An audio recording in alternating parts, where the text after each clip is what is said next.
The June 11, 2026 regular meeting of the Santa Monica Rent Control Board is called to order. Will the secretary please take the roll? Yes. Commissioner Dudek, Present. Commissioner Gonska, Here. Commissioner Leslie, Here. Vice Chair Ambrose, Here. Chair Ivanov. Here. Please join me in the salute to our flag. To the flag of the United States of America and to the republic for which it stands, one nation, under God, indivisible, with liberty and justice for all. If anyone wishes to address the board either on a specific item on tonight's agenda or during public comment, please see the secretary to fill in a speaker slip. If commissioners have had an opportunity to review the minutes from the May 14, 2026 meeting, may I have a motion for their approval?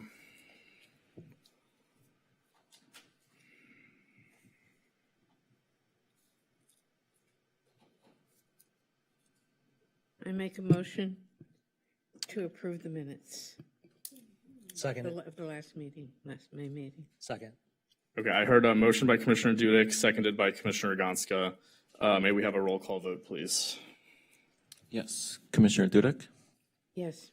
Commissioner Gonska, Yes. Commissioner Leslie, Yes. Vice Chair Ambrose, Yes. and Chair Ivanov.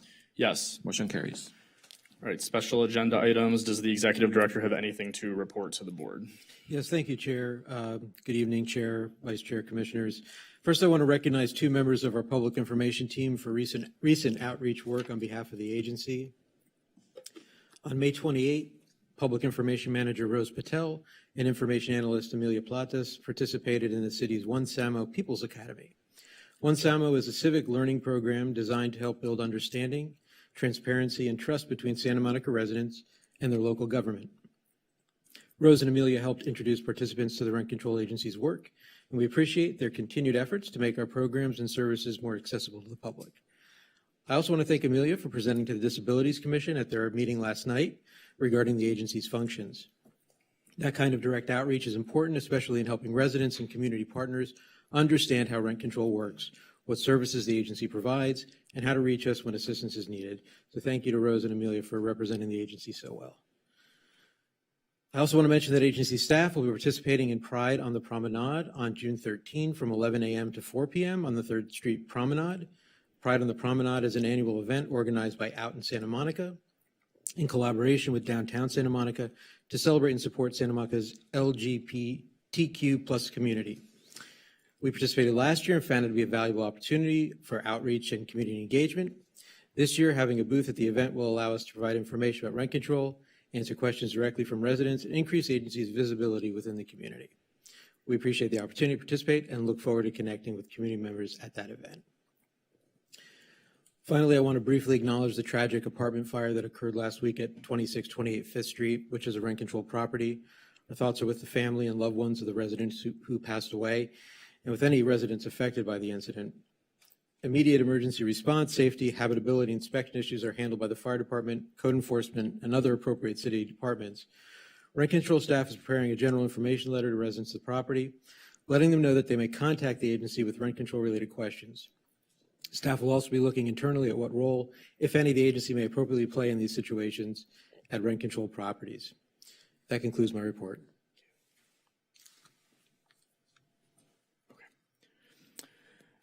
Public comment. This is the time set aside for members of the public to address the board on matters that are not included on the agenda, but that are within the board's subject matter jurisdiction. Please note that the board cannot take official action at tonight's meeting on any matter not included on the agenda. I will call each person who filled out a speaker slip, and you should come up to the podium and speak into the microphone when your name is called. If there's anyone who wishes to address the board during public comment who has not yet filled out a speaker slip, please see our board secretary. I have a Zoe Montaner.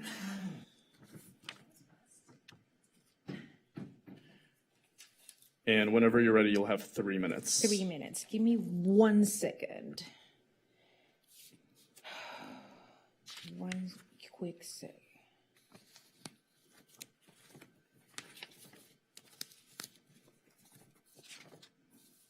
Bontong Galna. Okay. Good evening, esteemed board. You know, I really enjoy listening to our executive director talking about trust between residents and tenants and your agency. And I, once again, am facing tenant harassment. And I have not placed a rent decrease petition because when I went to the office and I started asking for information, I immediately noticed the dynamic. And when I say I notice, it's because I publicly disclose that I have a disability, that I was late diagnosed with ADHD, and that comes with an incredible skill set, pattern recognition. And I've been in the office several times through the years, and I can recognize what takes place in your office, specifically with Ms. Laima Noteworthy over here. So I was talking to a different employee, and when the voice came back to the offices, the people in the back came to see who I was and to make sure that it was me. And we have to stop doing that, because if we want to really and authentically and genuinely build trust between tenants and your administration, we need to really practice that. So I'm going to file the rent decrease petition after tonight's meeting, giving you notice what I have experienced in the past and the delays that have happened and the consequences of being a no-fault eviction. And nobody told me that my tenant was supposed to pay me $30,000 because I was not at fault. Sean Besser, who is the president of the Ocean Park Association, was at fault because he was operating an illegal business. And everybody kept it a secret. And I recently learned about it because a staff member of the city of Santa Monica that works for city council finally told me. But nobody at the city attorney told me, nobody at rent control told me why we have laws if we're not going to enforce it, why we have laws and regulations, why we meet here if we're not going to practice and put those laws in effect. And I know that those laws work for certain people. But for people of color like me, Puerto Rican, born and raised, immigrated here 25 years ago, they don't seem to work very well. And we have a problem with that. So I invite you to take seriously this new rent decrease petition that I'm going to file. And I encourage you to oversee and have better oversight.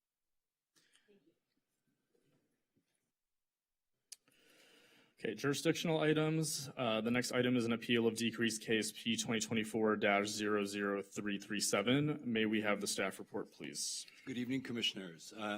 Mariam Rahbar, tenant of the front house at 1220 625th Street, filed a rent decrease petition for maintenance conditions and reductions of housing services. The hearing officer granted $1,332 in decrease for the reduction in permitted occupants and flooring. Ms. Rahbar has appealed the decision because she argues that the hearing officer's calculation of past reductions was erroneously reduced based on the landlord, Ms. Khajanouri's misstatements.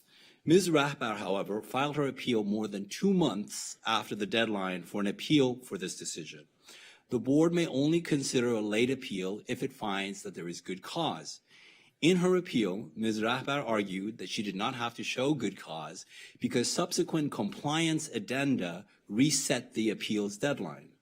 The argument lacks merit because board regulations clearly state that compliance determinations do not extend the time for an appeal. In fact, they can't even be appealed to the board.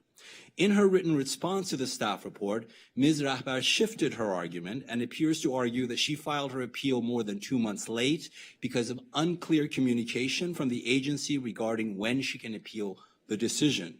This argument also lacks merit because the decision itself on its cover page says that it must be appealed within 10 business days, which she failed to do. Instead, as detailed in the staff report, and the supplemental staff report, she chose to raise her substantive dispute about the calculation of past rent in the underlying decision, not in an appeal, but in a hearing on the landlord's request for compliance determination on both the flooring and the reduction of permitted occupants. Ms. Rahbar did so even though her landlord's basis for requesting compliance had nothing to do with Ms. Rahbar's dispute about the purported error in the underlying decision. For these reasons, staff recommends that the board deny her appeal as untimely and without good cause.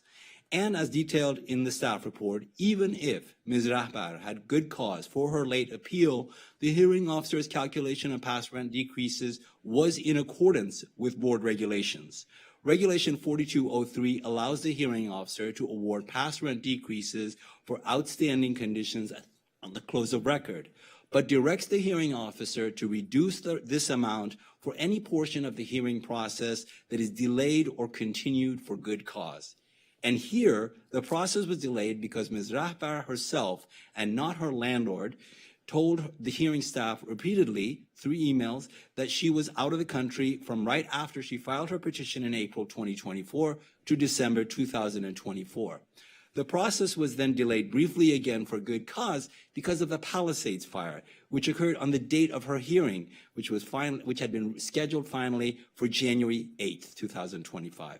Because both her absence and the unavailability for a hearing and the brief delay caused by the Palisades fire were for good cause, the corresponding reductions in the retroactive rent decreases were in accordance with the board's regulations. Does any commissioner have any questions about the staff report?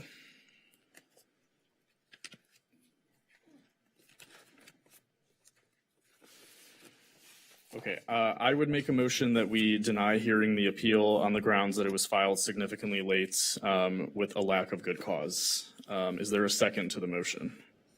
Second. Motion by myself, seconded by Commissioner Gonska. Any further discussion before we jump to a roll call vote? May we have a roll call vote, please? Oh, Commissioner Duty? Okay. Yeah, okay. Commissioner Dudek, Agree. Commissioner Gonska, Yes. Commissioner Leslie, Yes. Vice Chair Ambrose, Yes. Chair Ivanov. Yes. Motion carries. Okay, the next item is an appeal of decreased case P 2025-05252. May we have the staff report, please? Commissioners, Heather Kamala, tenant of Unit 11 at 1117. Heather Kamala, the tenant of Unit 11 at 1117 11th Street, filed a rent decrease petition for maintenance conditions and reductions of housing services.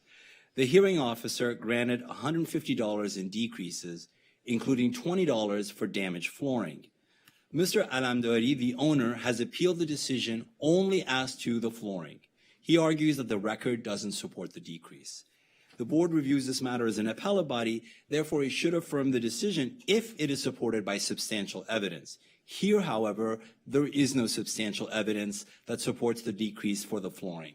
As detailed in the staff report, a minimal lift in the floorboard by the foot of the bed that is imperceptible in photos is in no way a trip hazard and which was raised by the tenant so as to not be held responsible for the condition doesn't constitute substantial evidence of a substantial reduction in housing services. Staff therefore recommends that the board reverse the decrease granted for the flooring and modify the findings of fact and conclusions of law as set forth in the staff report. Does any commissioner have any questions about the staff report?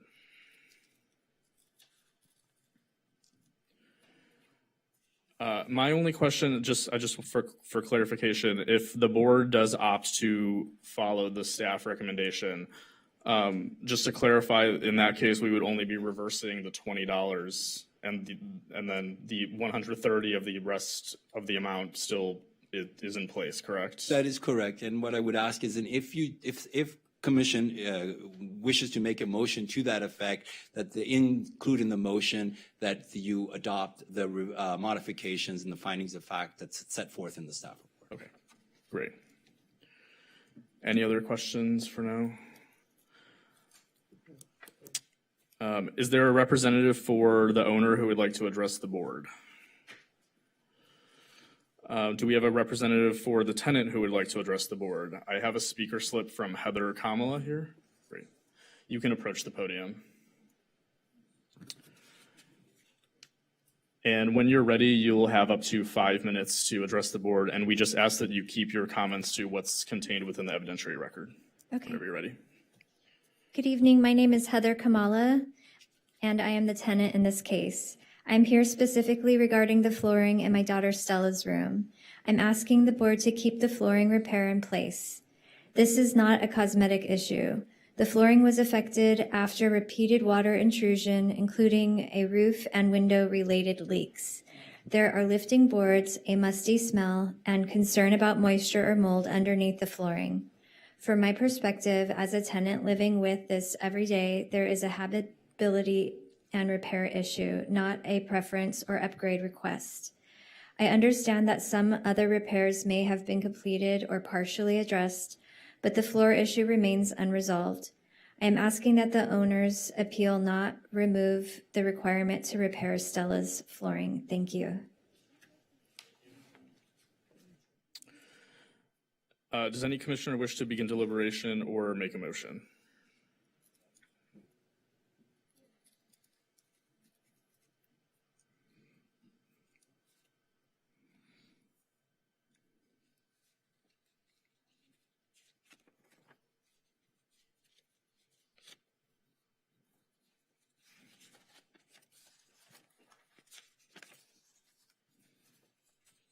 Commissioner Gonska?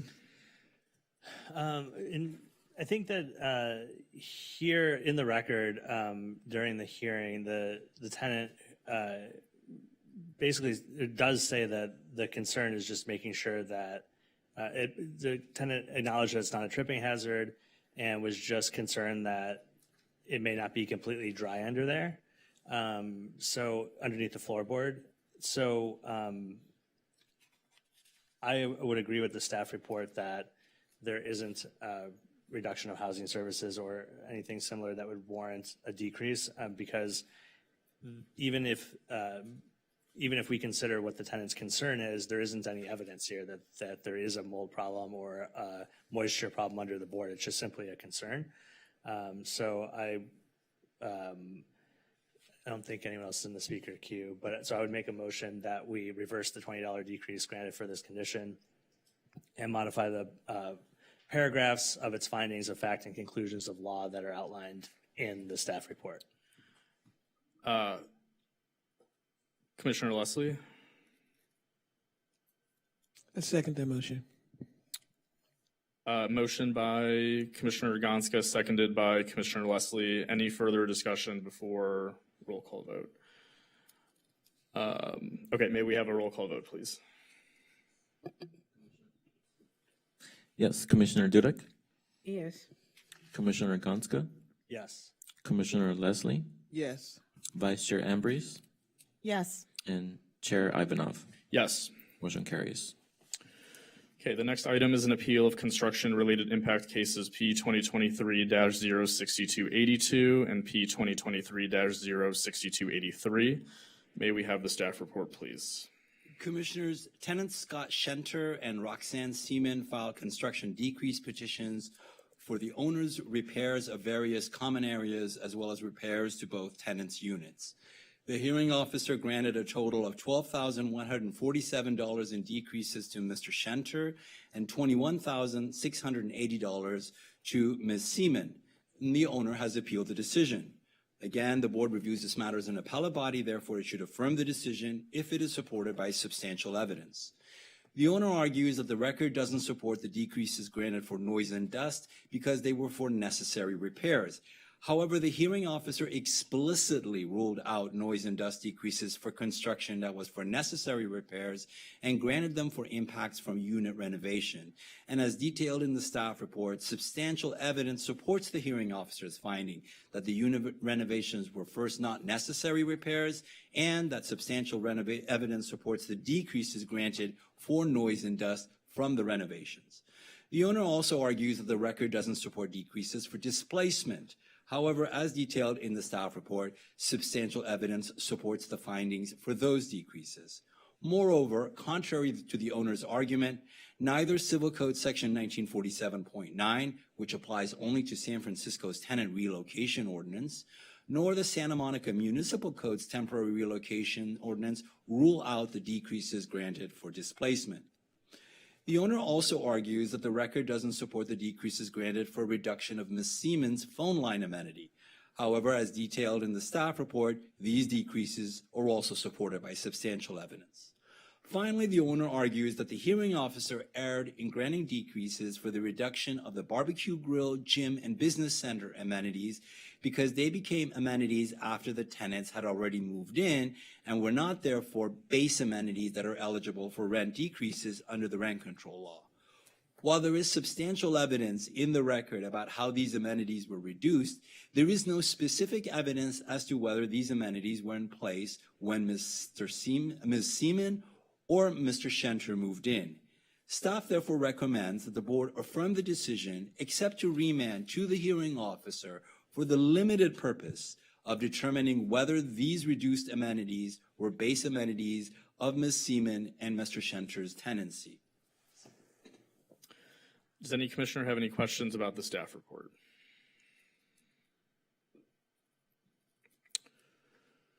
Okay, seeing none. Is there a representative for the owner who would like to address the board? Okay. And I believe I have speaker slips from both tenants. Just a clarifying question for staff. Do they have to split the 5 minutes amongst themselves, or can they each go for? Okay, great. So the first one I have is Scott Shenter. And whenever you're ready, you'll have up to 5 minutes. And we just ask that you keep your comments to what's within the evidentiary record. Right. My name is Scott Shenter, and I'm the tenant at 1915 Ocean Way, number 224. Good evening, board members. Thank you for your time. I would like to briefly address the gym, the business center, and the grill issue. These issues were fully litigated during a 5-day hearing, 5 whole days of hearing. So yes, 5 days. The owner was represented by counsel and had every opportunity to present evidence regarding these amenities. They did not. The hearing officer heard extensive testimony, reviewed substantial evidence, made credibility determinations, and issued findings regarding the gym, business center, and grill. The hearing officer specifically heard testimony regarding my use of these amenities and found my testimony credible. We were both given time to present and dispute all the evidence. If this is going to be allowed, this is reopening the 5-day case. I have extensive evidence showing clear and overwhelming documentation of these exact amenities as part of my residency. So I respectfully request that the board affirm the hearing officer's decision in full, as both parties had ample time to present their cases. Thank you. And I have Roxanne Seaman here as well.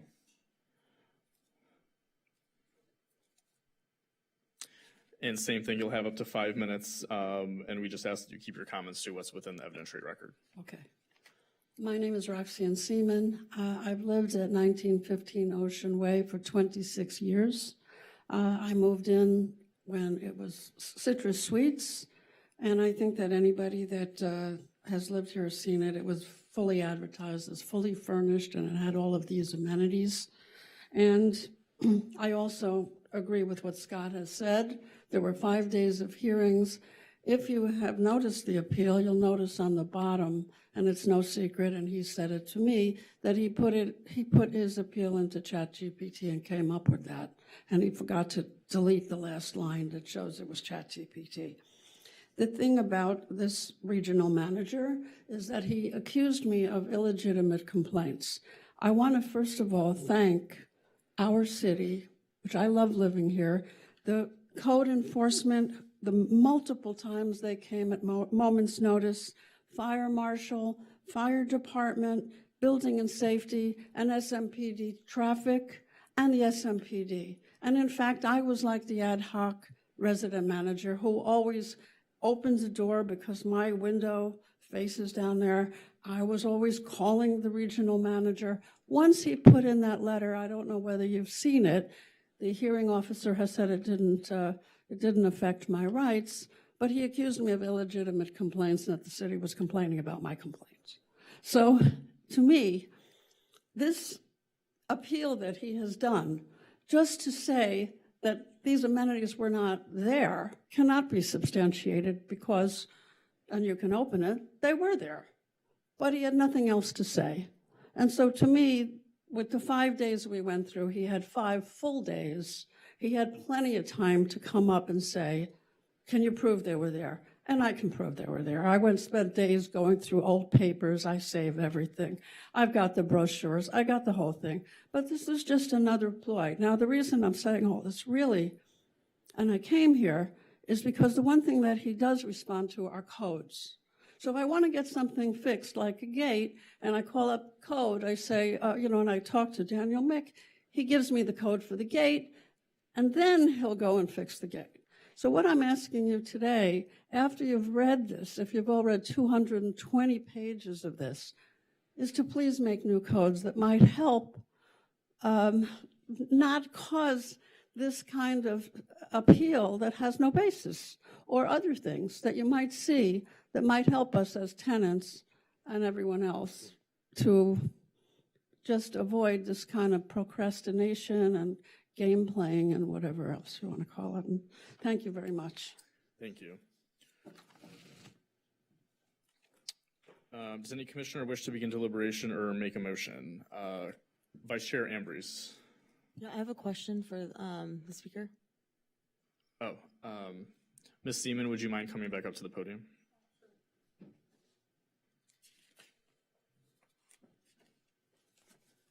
Hi, thank you for your comments. My question is, it's your position that the gym and the grill and the business center were there when you moved in as a base amenity? Is that what you? 100%. Okay. 100%. And so was it within your comments and when you just spoke that you were saying that you don't want the appeal, you did not like that the landlord made this appeal? Correct. And I guess I'm a little confused because the staff report is suggesting that we don't recognize and we don't overturn the amount that is here that you were awarded. But No, what I'm understanding, please declare, maybe I got this wrong, that the staff report is recommending that a narrow remand to open up another hearing or of some kind for us to prove that the grill and the business center and the fitness center were there. is that, staff, is that correct? Yes, Commissioners, because in order to grant a decrease for a base amenity, you have to prove that it's a base amenity, and because the hearing officer's decision doesn't set forth the evidence on which she even, that she found that they were base amenities or what evidence she relied on, and the landlord has appealed on that very point, in order for that to withstand judicial review, then all we're asking for is that the matter be remanded to the hearings department for that limited question. Whether the hearing department holds a hearing or not will depend upon the decision of the hearing department as to what kind of evidence it may have, and if they can make a decision based on that.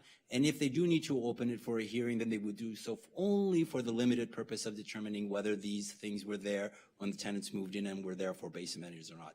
That's what we're asking for in order for this decision to withstand judicial review. Okay, thank you very much. And what I'm saying is there should be a code for frivolous appeals. Thank you. Thank you. Thank you for answering my questions. I appreciate it.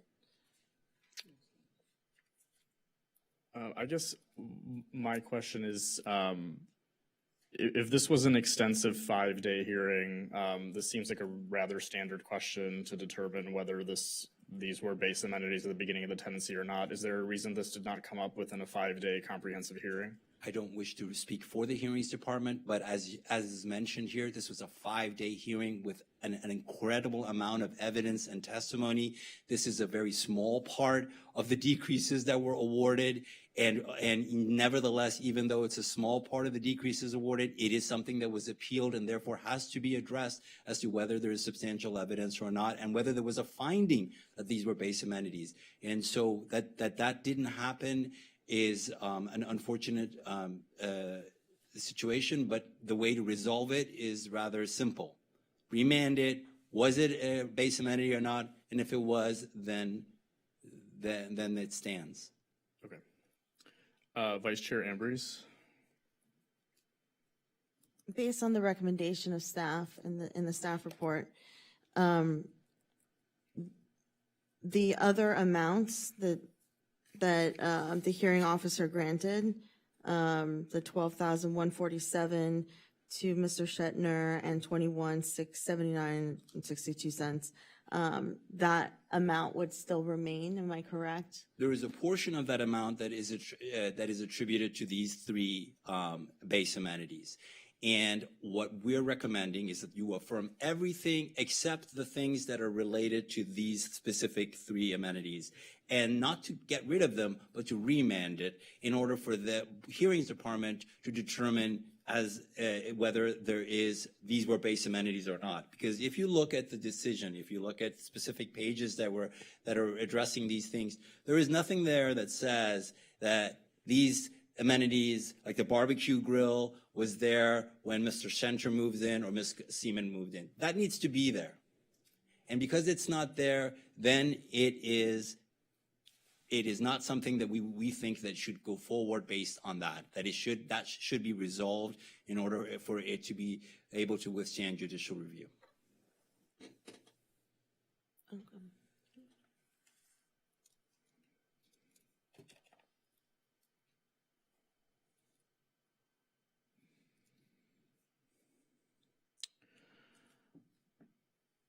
Okay, I mean, this seems like a rather technical standard question, so I would make a motion to affirm the decision with the exception of remanding as to the specific issue. Vice Chair Ambrose? I guess the second question is, do we wait for a second if there's a substitute motion?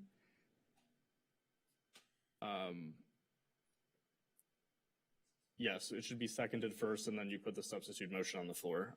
Commissioner Leslie? I think what's been requested is reasonable. It's reasonable as far as to have it remanded so we can just go over and see whether or not these additional items are there. I'm just curious as to, were those things in the lease when all the evidence was presented or anything of that nature? That's exactly what I'm talking about. They may have the evidence to be able to do that, but the fact that it wasn't specifically found as a finding in this decision is what needs to be addressed. And if the evidence is there, then they can make the findings in a modified decision. But if the evidence is not there, they can hold a hearing for the limited purpose of getting evidence that they were there or not. Thank you. Do you want to second the motion? Commissioner Leslie? I second the motion. Okay, motion by myself, seconded by Commissioner Leslie. Vice Chair Ambrose? I'd like to make a motion to, I guess it's to deny the appeal and to accept the decision of the hearings officer. The hearing, yeah. Is there a second to the substitute motion?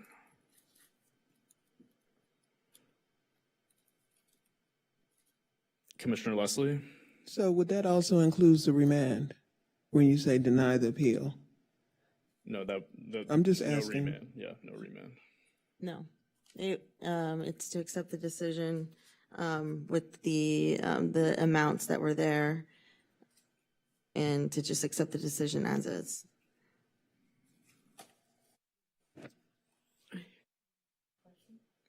Commissioner Dudek? Yes, I have a question. I mean, if this is denied and can't be remanded, then what happens to the amount? I mean, how does this work? Would they automatically not? I can answer your question. Yeah, go ahead, answer Okay. it. If you remand it, then there is some kind of a process in which there is a determination, and if it's found that these were in fact base amenities, then nothing happens to the amounts that are there. But you will have the findings that set forth that these were base amenities. If you do as the substitute motion says, then you don't remand it. You accept it as is without a remand, and it's a final administrative decision. And what happens next is really up to the parties, specifically the landlord, whether they wish to file a writ or not on these things. So that's what happens. Okay, is there? I feel like I didn't clear things up for you. Well, would that money be subtracted at some point from them, or could it be? We're not asking the board to reverse the decreases for these amenities. We're just asking the board to remand it in order for there to be a specific finding based on substantial evidence that these were in fact base amenities. That's our recommendation. But of course, it's the board's, which is the appellate body. This is simply our recommendation. Okay, is there a second to the motion on the floor to affirm the decision with no remand? Seeing none, the substitute motion fails. The original motion made by myself, I believe, and then seconded by Commissioner Leslie. May we have a roll call vote, please? Yes. Commissioner Dudek, Yes. Commissioner Gonska, Yes. Commissioner Leslie, Yes. Vice Chair Ambrose, No. Chair Ivanov. Yes. Motion carries. Okay. Public hearings. Item 11A is consideration of whether to establish a ceiling on the 2026 general adjustment. May we have the staff report, please?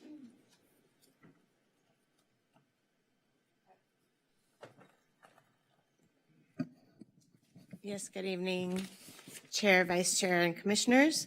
I'll keep this very brief. Tonight's item is the public hearing on whether the board wants to place a $70 ceiling on this year's 2.6% general adjustment. The charter requires us to follow a specific formula to calculate that ceiling. When we run the numbers, the 85th percentile MAR for all controlled units is $3,768. For pre-1999 base rents, it's $1,624. The average of those two amounts is $2,696, and multiplying by the 2.6 GA gives us $70 rounded. So if the board chooses to impose a ceiling, the increase would be 2.6% or $70, whichever is lower. That means the ceiling only affects higher rent units, those with MARs of about $2,674 and up. Lower rent units would still receive the full 2.6%. So to put it in real terms, a tenant paying $1,500 a month would see the full 2.6%. A tenant paying $3,000 a month would be capped at $70, which is about 2.3%. After public comment, you have two options: adopt the resolution with no ceiling or adopt the resolution with the $70 ceiling. The text of either option is provided with the staff report, and that concludes the staff presentation. I'm happy to answer any questions. Do any commissioners have any questions? Okay, the public hearing is now open. If anyone wishes to address the board on this item and has not yet filled out a speaker slip, please see our board secretary now. I will call speakers who have submitted slips first, and then we'll ask if there are any other speakers on this item. And I believe I have a Zoe Montaner on item 11A. And you will have up to 3 minutes to address the board. Can you elaborate again on the two choices that you mentioned that they have?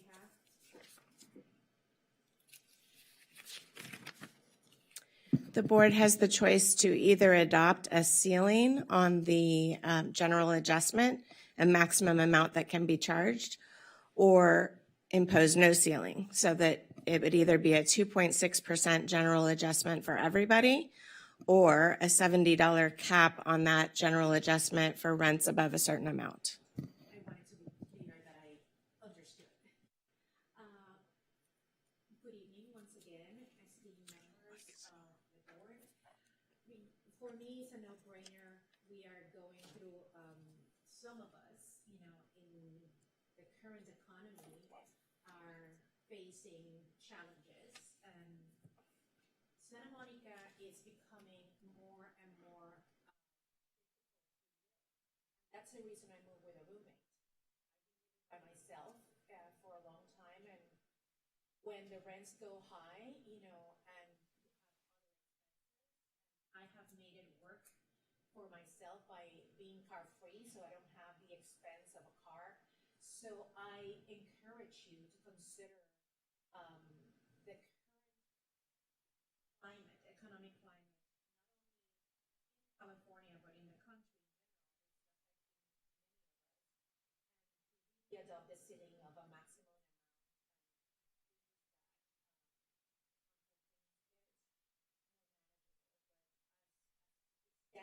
We know that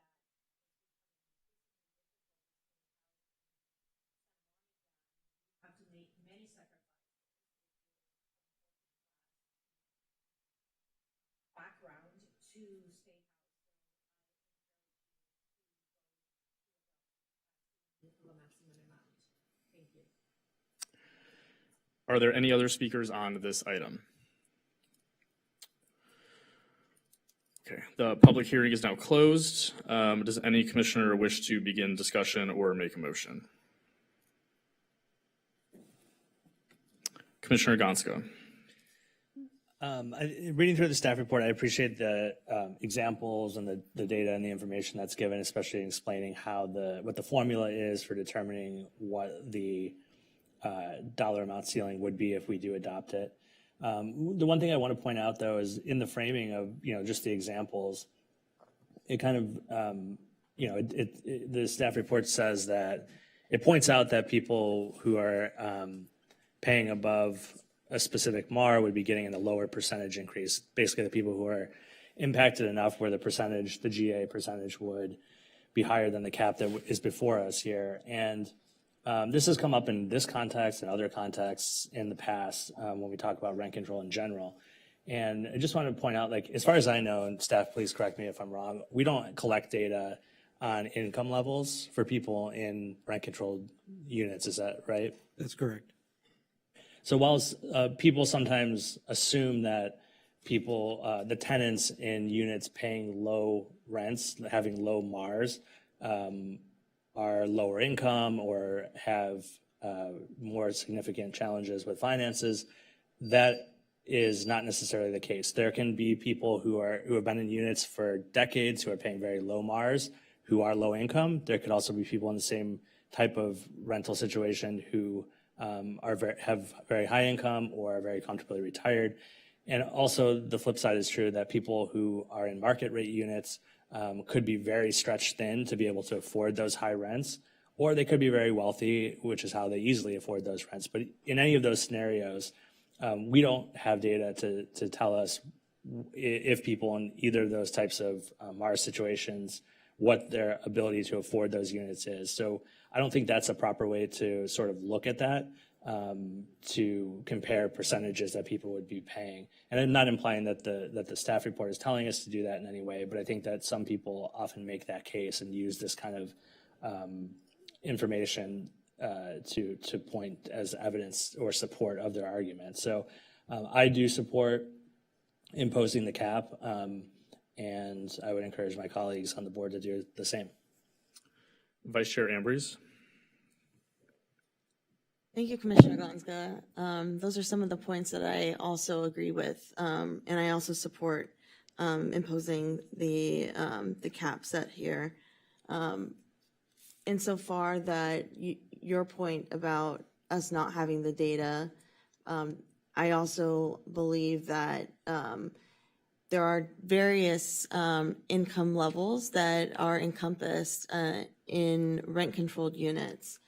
I think we've had discussions about middle income individuals who are also struggling in these hard economic times, and those who are, middle income, and that's sort of like a term that I guess I'm just using, are not, they don't qualify for a lot of programs that are for those who meet certain thresholds. And that means that they could be stretched thin. I also feel that in terms of thinking about landlords, that there is a mechanism that our rent control charter has so that they are guaranteed a right to fair return, and that landlords are allowed to seek assistance from our agency if they are unable to make that fair return. I think that the cap in this instance is fair, and the point is that we don't want anyone to suffer from displacement. And I think that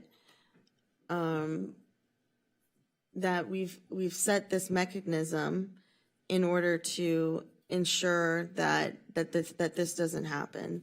And for those reasons, I also support imposing the $70 cap. Commissioner Leslie?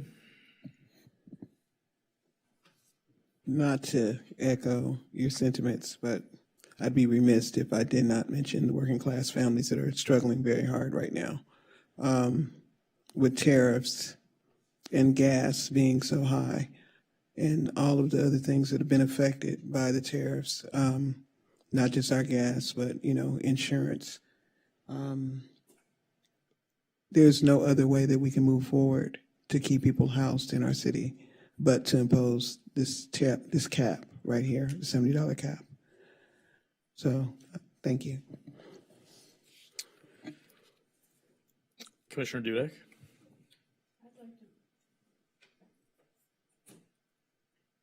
I'd like to make a motion that we adopt the resolution to impose the $70 ceiling to the 2026 annual general adjustment.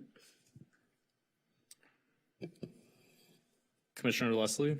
I second that motion. Okay, motion by Commissioner Dudek, seconded by Commissioner Leslie.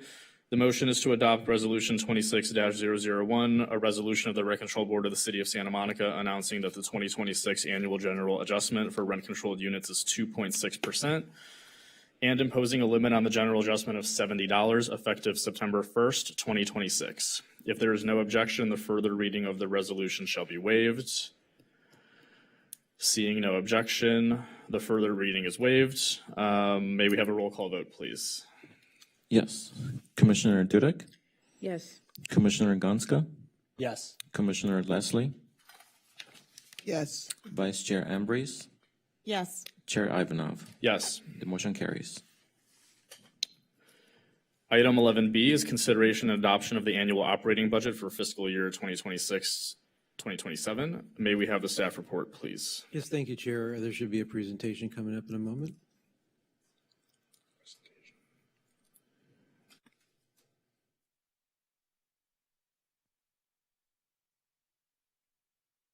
Okay. So this item is the public hearing and adoption of the proposed fiscal year 2026-2027 operating budget. The board reviewed the proposed budget in detail at the May 14 meeting and set the matter for public hearing and adoption tonight. I'll provide a brief summary focused on the major figures, the registration fee recommendation, the reserve position, and the action before the board. Next slide, please. Thanks. The overall budget picture remains unchanged from the board's May review. The proposed budget projects approximately $6.54 million in revenue and $7.36 million in operating expenditures, resulting in a projected operating deficit of approximately $816,000. Staff is not recommending a registration fee increase for fiscal year 2026-2027. The annual registration fee would remain at $204 per unit or $20 per month. The projected deficit is significant, but it is driven largely by one-time or non-recurring costs. Reserves are projected to remain sufficient under the city reserve guideline, and staff will continue monitoring long-term revenue sufficiency. Next slide, please. The largest budget pressure is the $450,000 allocation for their workspace renovation. This includes furniture, construction-related work, electrical and data needs, flooring, painting, window coverings, and related project costs. The budget also includes $145,000 for the 2026 election cycle and potential charter amendment ballot measure costs. In addition, the budget includes the final $55,024 principal payment on the agency's CalPERS loan. After that payment, the loan will be fully repaid. There are also ongoing cost pressures, including health insurance, retirement contributions, and indirect costs. But the largest contributors to this year's deficit are not recurring program expansions. That is why staff is comfortable recommending no fee increase this year while continuing to monitor future revenue sufficiency. Next slide, please. The proposed budget assumes the current $240 annual registration fee remains unchanged. The revenue projection is based on 26,660 projected billable units, generating projected current year registration fee revenue of $6,398,400. After projected past due collections and refunds, net registration fee revenue is projected at approximately $6.44 million. Total projected revenue is approximately $6.54 million. Staff will continue pursuing unpaid fees, reviewing owner-occupied waivers, lapsing waivers where appropriate, and monitoring compliance. But for this budget year, staff does not recommend increasing the registration fee. Next slide, please. The proposed budget includes 24 authorized positions, an increase of 1 position from the prior fiscal year. That increase reflects the addition of the Administrative Services Officer position. This position is intended to support succession planning, fiscal coordination, administrative oversight, and operational continuity. The budget also preserves overlap with the current budget office coordinator position during a transition period. That overlap is important to protect institutional knowledge and maintain continuity during anticipated staffing changes. The Public Information Department structure is also updated to reflect 5 information coordinators and 1 information analyst following the promotion of 1 information analyst to Public Information Manager. Next slide, please. The projected beginning fund balance is approximately $2.47 million. After projected revenues, operating expenditures, and the final CalPERS principal payment, the projected ending fund balance is approximately $1.6 million. The city reserve guideline for the agency is approximately $1.37 million to $1.58 million for fiscal year 2026-2027. That guideline includes both an operating reserve target and an accrued leave component. The projected ending fund balance is sufficient to satisfy that guideline with reserves of approximately 15.2% of the applicable budget measure. Because the agency is funded primarily through registration fees, reserves should be adequate to protect fiscal stability and uninterrupted service, but not materially higher than reasonably necessary. This reserve position supports holding the registration fee at $240. And then the final slide, please. Staff recommends that following the public hearing, the board adopt the proposed annual operating budget for fiscal year 2026-2027. Once again, I would like to thank Lyman Noseworthy for her hard work and leadership in preparing the fiscal year 26-27 budget. And that concludes my presentation. Lyman and I are available to answer any questions before the board opens the public hearing or considers adoption. Thank you. Do any commissioners have any questions for staff?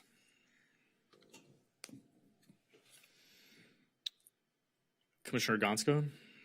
Yeah, can you remind us, I was looking back at the, I think it was from last meeting, there was a third quarter budget report, and it's obviously in the fiscal year is not finished as of that report, but the updated projections, when the budget was first proposed, there was a projected deficit, but as of this third quarter budget report, that projection has been changed so that we're not anticipating a deficit. And can you tell us, because one of the things in this current proposed budget for the next fiscal year is substantial costs for renovations, which we've discussed in the past in public meetings. But can you tell us about how that, I think my understanding, if I'm remembering correct, was that some of those renovations were originally contemplated in the last fiscal year budget, but weren't incurred. So how much of that, of no longer anticipating a budget deficit in the current fiscal year, but projecting a deficit in the next fiscal year, and this proposal is is due to the renovations. Well, it's this fiscal year that we're in right now that we wanted initially to do the renovations. Lyman might have more information on this, but are you asking what exactly went unspent? No, just, I mean, is part of the reason that there was originally a budget deficit projected that's no longer projected for the current fiscal year, and part of the reason that there is as much of a deficit that's projected in the proposal for the next fiscal year due to the renovations. Right, yeah. The obviously not spending what was allocated changed the projection for this current fiscal year from a deficit to a surplus. And then now, because we're going to be spending that plus a little more, it's contributing to the overall deficit for the next fiscal year. Okay. And another question I had, which is relatively minor, but I noticed that there's it's $20,000 that is in this proposed budget for legal fees. Is that, I haven't looked back to see in the current fiscal year, previous fiscal year, have we had legal fees that substantially were more substantial than that? Is that, where does that 20,000 come from? Is that typical? That's been the amount that has been allocated to that line for several years, because we haven't and we're not anticipating any substantial legal fees for this coming fiscal year, but we're basing primarily on, what's been going on over the last few years. Okay, thank you. Commissioner Leslie? And please forgive me if I've missed this. The fiscal impact of the election cost and ballot measure cost. Could you go over that a little bit more? Their estimates. It's varied over the years that we've had elections. We were given a projection from the clerk's office. It was a very rough estimate, so we had to take that figure and look at what we think might happen in this election cycle based on the number of seats that will be open for election, plus the potential for charter amendments. It could be less than that. It could be a little more, but this is our best estimate because you can't know until it's over, because it's based on what the city does as a whole, what the board's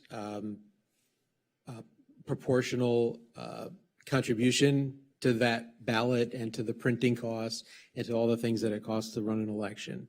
So it's our best estimate at this point. Okay. Thank you. Okay, the public hearing is now open. If anyone wishes to address the board on this item and has not yet filled out a speaker slip, please see our board secretary now. And I don't believe we have any speakers on this item. Seeing none. The public hearing is now closed. Does any commissioner wish to begin discussion or make a motion? Commissioner Dudek? Yes, I forget to turn that other one on too.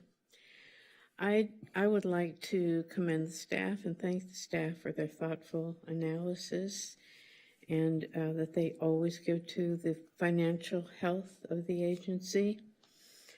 And just for maybe some of the public doesn't realize or know that this agency is self-sustaining. It doesn't take a penny from the city budget. At this time, that's really helpful. And that's prescribed in the charter of beginning back in 1979. So also for general information, the unit registration fee, which continues, is shared by the owner and the tenant as prescribed in the charter as well. And I'd like to make a motion, is it appropriate at this time, that we accept and adopt the annual operating budget for fiscal year 226 to 227. Vice Chair Ambrose?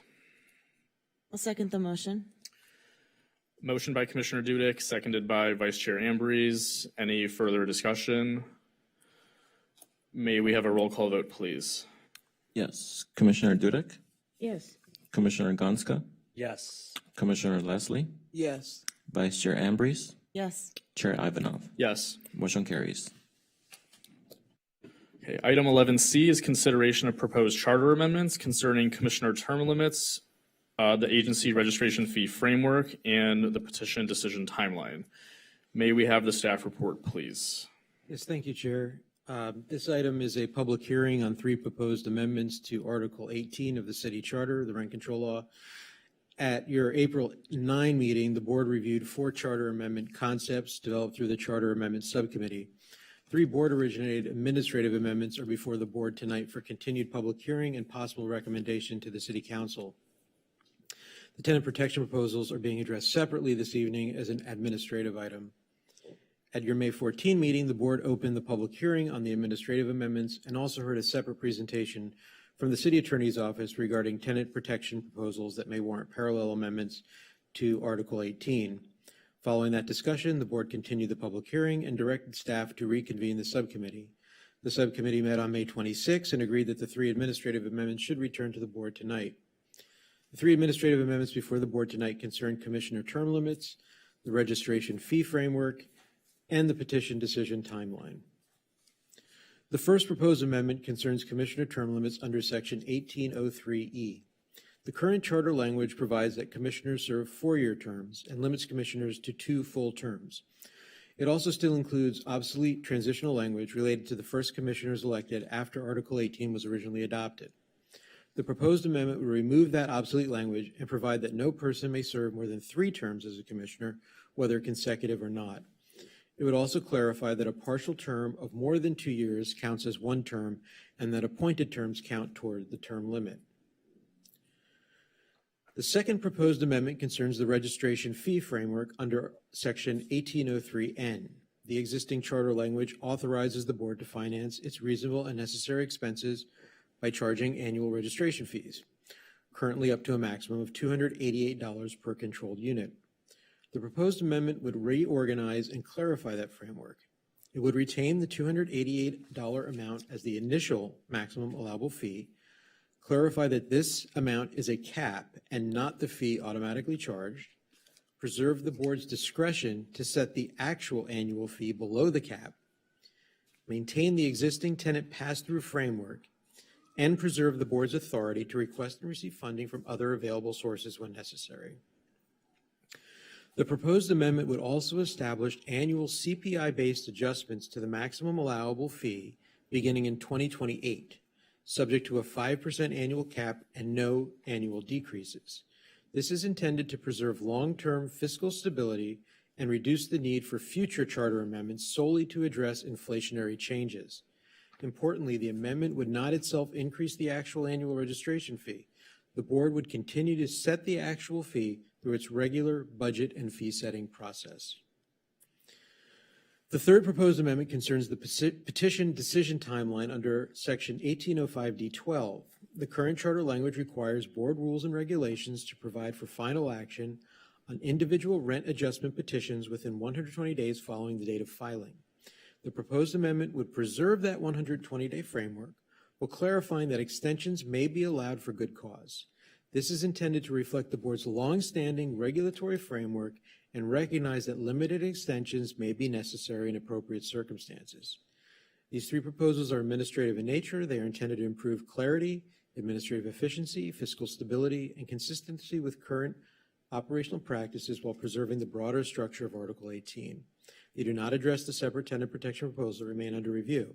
Staff recommends that the board conduct the public hearing, receive public testimony, close the public hearing as to these 3 proposed amendments, and determine whether to recommend one or more of them to the City Council for placement on the November 2026 ballot.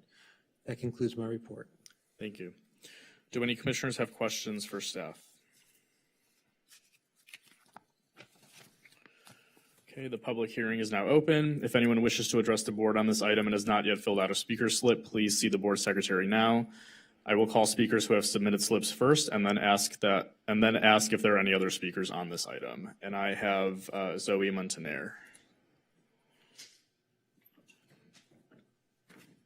And you will have up to 3 minutes. Thank you. Hi again. I have been gone for a while, just recovering from the burnout of my last tenancy, to be quite frank. And it took a lot out of me just for the intense harassment and not understanding how the government works and how the system works in favor of those who have political connections and have friends sitting in city council and the rent control board. So because of that, the issue of the petition decision timeline, it's something that is personal to me because of the petitions that I have filed in the past that have not been acted upon in an expedient way. And when the clock is ticking and you have someone harassing you and there's a petition for rent decrease and there's this, silence, it just adds to the harassment and adds to the intentional, infliction of emotional distress. And it took me all this time to come back to city council meetings and rent control meetings to engage in civic engagement, not only for me, because there's a lot of people, when I come to meetings, I know that, as Maya Angelou said, I come as one, but I stand for 10,000. I'm not here for me alone. There's a lot of people who cannot be here at this meeting because they have families or they have jobs or they have other responsibilities. So it's incumbent on people like me who do not have those responsibilities to come here and speak for them as well. So in my case, when I have filed petitions, the decision timeline has been extended. And the outcome of the petition is just a slap on the hand, because if rent control then speaks to the person and they repair what they fail to do, then there's no consequences. And I think that is wrong. Because if you fail to abide by the law and you know it, you did it with premeditation, and you continue to do it to harass your tenant, and then you said, well, they repair it, they just paid whatever they needed to pay or file the paperwork that they needed to file without any consequences, who are we helping here? Tenants or landlords? I mean, if I was a landlord, I understand that I want a fair return. But I also, if I was a landlord, I will abide by the law. And I would never. Thank you. Do we have any other speakers on this item? Okay, the public hearing is now closed. Does any commissioner wish to begin discussion or make a motion?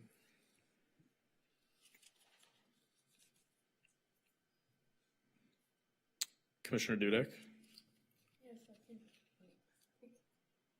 I think what we're trying to do here is streamline and make things move in more timely fashion, and make sure that that there's clarity.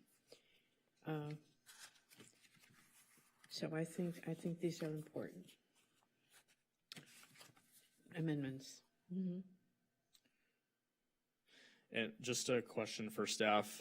This is probably premature at this point, but are we starting to, assuming this gets to council and eventually to the ballot, with respect to the registration fee charter amendment, are we starting to think about ways that we're going to frame this to the public that makes it more digestible?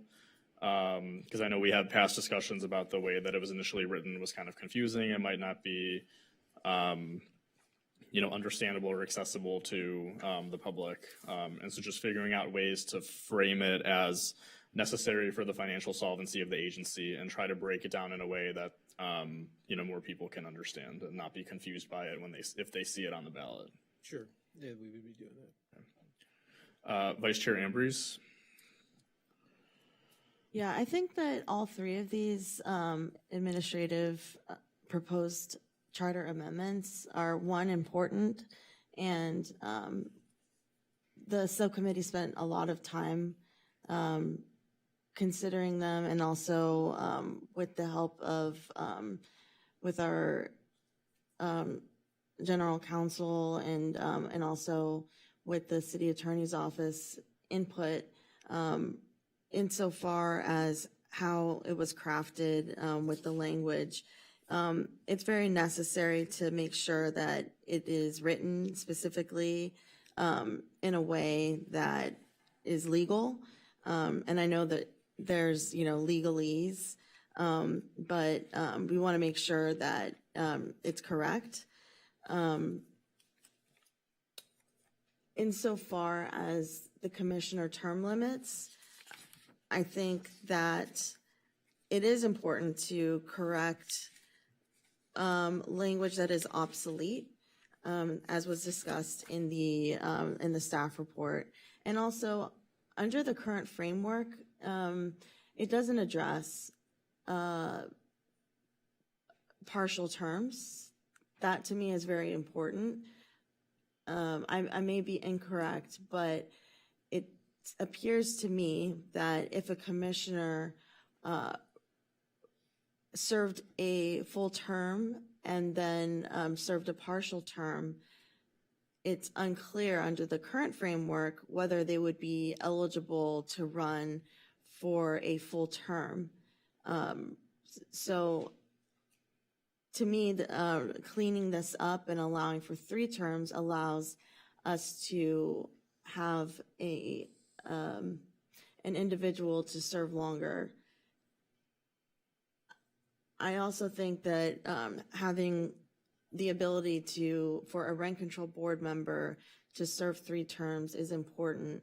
We unlike other, unlike city council, the school board and and the college board, we're only composed of 5 seats, whereas those other boards are 7 elected members. So, and it's very important for us to retain historical experience, institutional knowledge. So I'm very much for changing the commissioner term limits.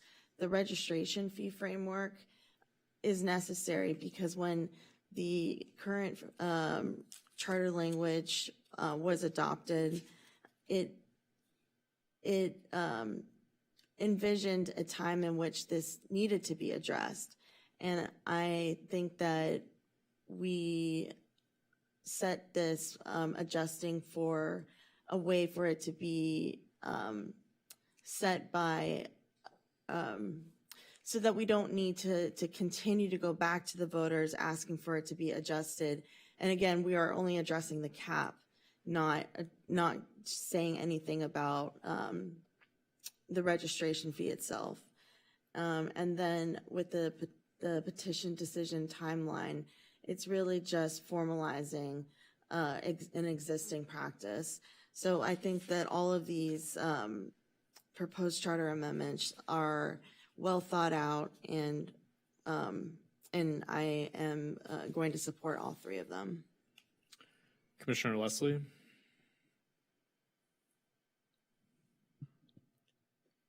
While I'm looking at Section 1803E, and I'm in agreement with the majority of it, I do have some issues with the proposed language in the partial term as far as commissioners being appointed to this board and having more than 2 years count as a full term.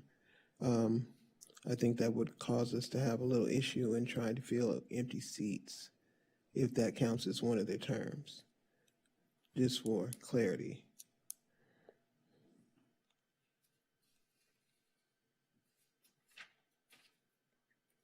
And also, for clarity's sake, I just want to be perfectly clear, I'm not in agreement with that portion of the bill, or of this section of 1803E. Do you have a proposal for how you want to see that language changed? Just that one sentence taken out. The 4 purposes of this section of partial term. Yes. Okay, Commissioner Dudek? Okay, Commissioner Gonska? Do you want to address that first, or I have also, well, I would address that. I'll make comment on that before I state my other comments.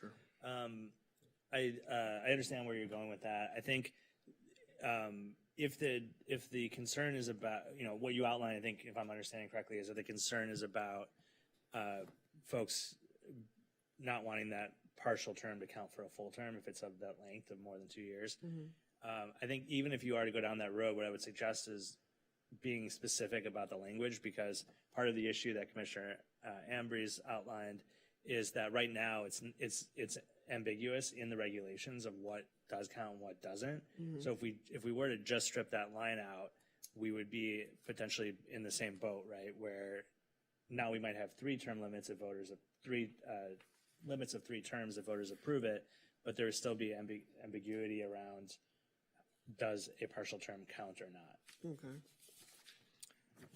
Well, then perhaps we put in that if a term, an appointed term does not count as a full term.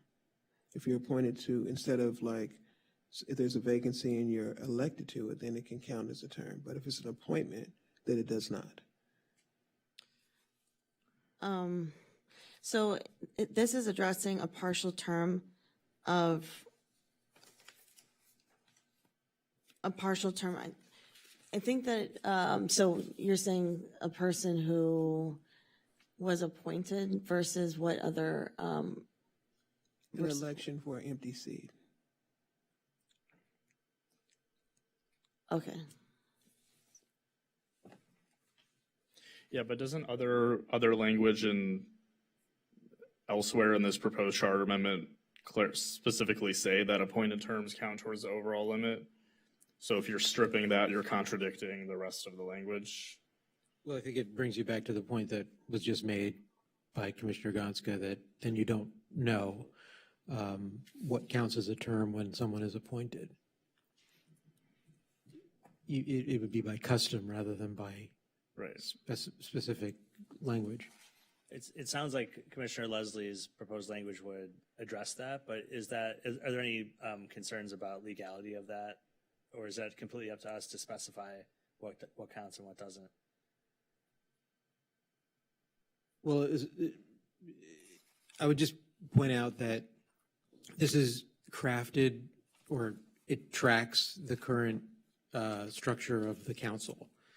And if it were to be something like what I think Commissioner Leslie is proposing, where if you come in at any time during that vacancy, to fill a vacancy, it could go either way. You could have someone coming in with a few months left on a term, and then it wouldn't count.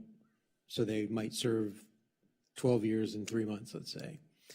But on the other hand, let's say someone gets elected and for whatever reason they have to leave very quickly, and someone's appointed only 2 months into the first person's term. So you've got like a 10-month plus 3-year term to be completed by the appointed, until depending on when the election is, but that could happen. And so you might have a very long tenure for somebody based on, I think, what's being discussed here, which certainly is the board's prerogative to suggest that. But when you ask about legality, what we do know is that the current structure that the council has has worked. I'm not aware of any challenges to it. Whereas a new structure, of course, is always subject to challenge. Commissioner Gonska? And can you just clarify for us that we don't have any provisions about, there's no provisions around elections for vacancies. Like, for example, some government bodies may set a special election, but we, of course, wouldn't do that. But like, if they're, in your example where somebody resigned 2 months into their term, their seat wouldn't be up until the full 4 years between elections for that seat, right? It wouldn't come up the next time we had a regularly scheduled election in, say, in that example, 1 year and 10 months. Right. So that person who got appointed shortly after that resignation would serve for 3 years. Let me check. It's been a minute since an election. Yeah, that would be, I don't expect you to know off the top of your head, but that would actually be a very crucial piece of information Right. for me to consider this. Well- Because it changes the equation for me if that seat would come up for election sort of in the middle of that 4 years because it's vacant. Commissioner Dudek? Okay, I have a comment, but before that, I want to say, Commissioner Ambrose was appointed, so what was your experience on that? At what point in the term were you appointed, and for how long were you? So I was appointed for a seat that was less than 2 years. So currently, I could only serve for 2 terms. So that would mean that I can run for one more cycle because we can't. And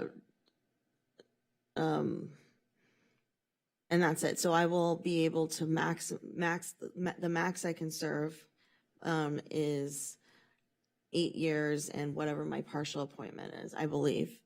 And under this framework here, I would be able to serve for 3 terms plus the partial amount, which was from June until I was appointed in June. And so it was from June to January, so like 6 months, because that does not satisfy the less than 2 years. So that's the maximum. And I also point out that previous Commissioner Anastasia Foster served for 2 years, and I believe also another. She was also appointed at some point. I wasn't here, so I think she served for 8 years and some change. It seems like neither of those examples are directly applicable to the situation we're discussing, right? Because of the timeline. Like you weren't appointed to a seat that still had 3 years to go. Correct, but here it specifies, for purposes of this section, a partial term of more than 2 years shall count as one term. So if I was appointed to someone's seat that left, I don't know if I was appointed and I don't even know how that would work because I had to run. But it doesn't.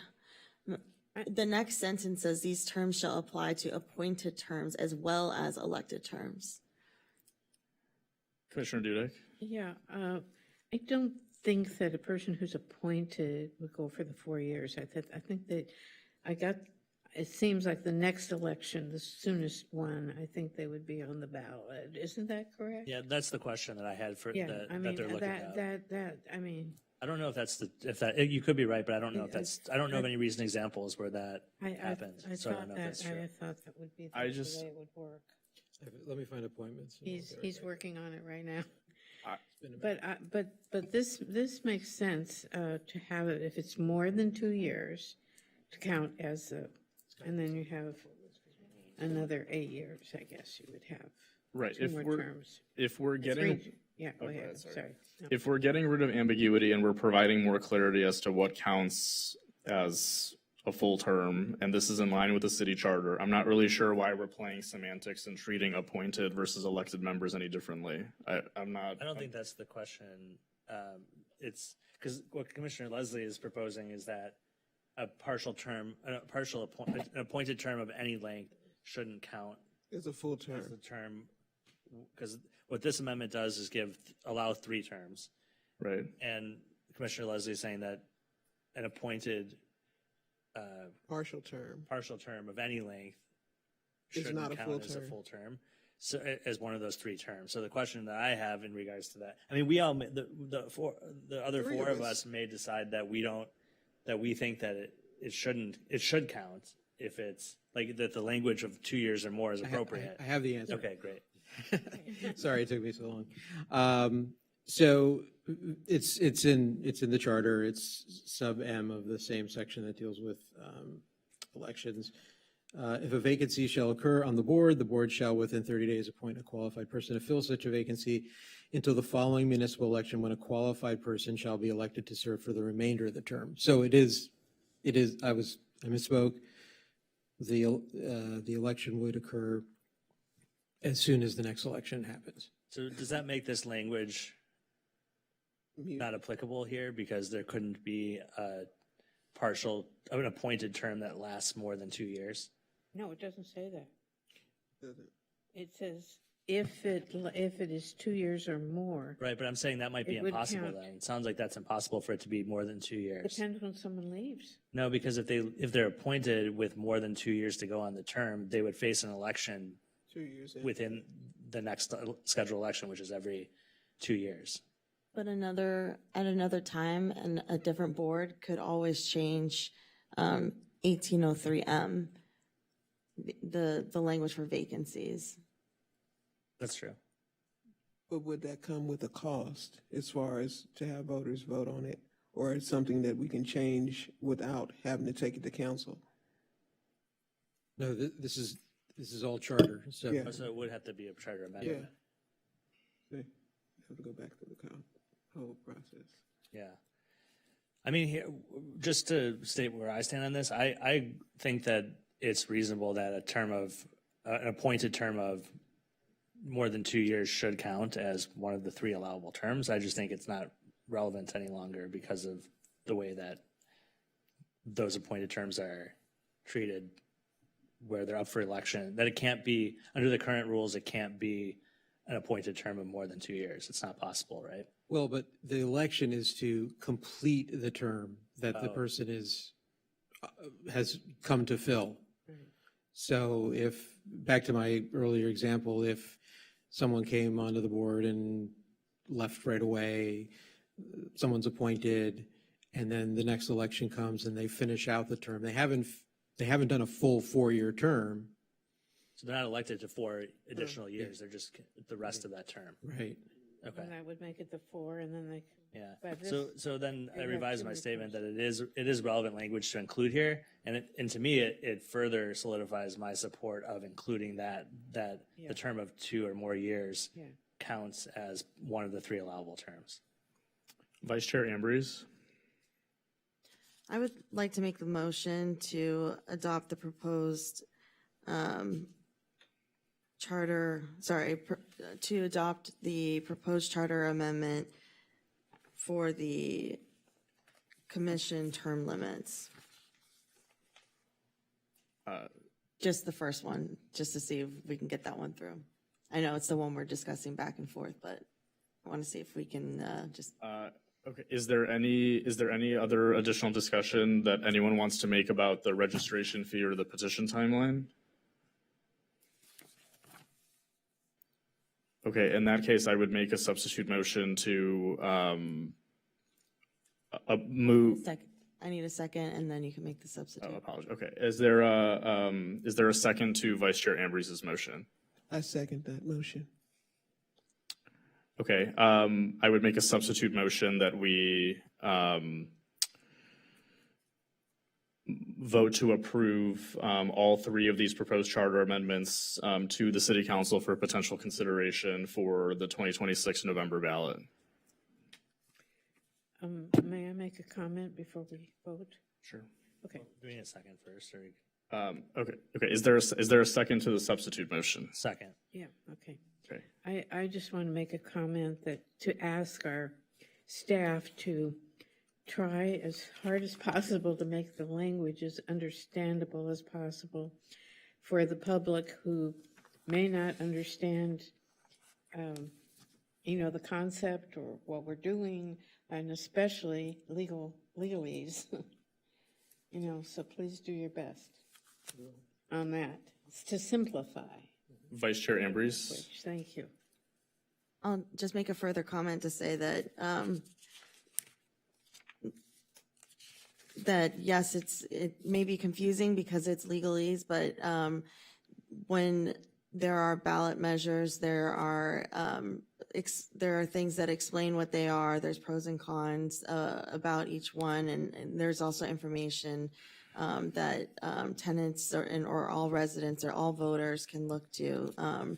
And unfortunately, things have to be written the way they are. And I know that that our agency is available to answer questions. And thank you for the work that was done to try to make the language as clean as possible, to the extent that we need to make it legal. Oh, of course. Substitute motion by myself, seconded by Commissioner Gonska. May we have a roll call vote, please? Yes. Commissioner Dudek, Yes. Commissioner Gonska, Yes. Commissioner Leslie, No. Vice Chair Ambrose, Yes. Chair Ivanov. Yes. Motion carries. Okay, item 11D is adoption of regulation amendments addressing safety-sensitive information in hearing proceedings. May we have the staff report, please?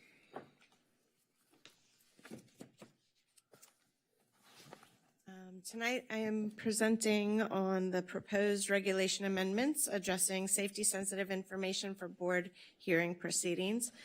These amendments respond directly to concerns raised by Commissioner Leslie about the risk that our hearing process may inadvertently disclose information that could compromise the safety of tenants, occupants, or witnesses, particularly individuals affected by domestic violence or other personal safety concerns. As the staff report notes, the board's administrative hearings and hearing records are generally public. At the same time, some of our proceedings, especially tenant not in occupancy cases, require parties to submit or discuss information such as alternate addresses, contact information, or documentation about where a tenant has been living. This creates a real possibility that sensitive information could become part of the public record. The amendments before you today are designed to address that concern in a measured, legally sound way. They do not make hearings private, and they do not promise confidentiality where disclosure is required by law. Instead, they give staff, hearing examiners, and the board clearer authority to reduce unnecessary disclosure while preserving due process and the public nature of our proceedings. The First Amendment adds a new regulation, Section 15008.5 to Chapter 15, which governs our hearing procedures. Under this provision, any party, occupant, witness, or authorized representative may request a reasonable protective measure for confidential, private, or safety-sensitive information contained in hearing records. Examples of information that may be protected include alternate addresses, safe at home addresses, contact information, shelter locations, identifying information about minors or household members, medical, counseling, or restraining order information, and information related to domestic violence or other abuse. The regulation authorizes a range of narrowly tailored protective measures such as redaction, use of initials, substitute summaries, limiting testimony to what is necessary, segregating protected material from public records where legally permitted, or modifying subpoena requirements. Importantly, the regulation also states that no decision may rely on material evidence unless the affected party has a fair opportunity to know the substance of that evidence and respond.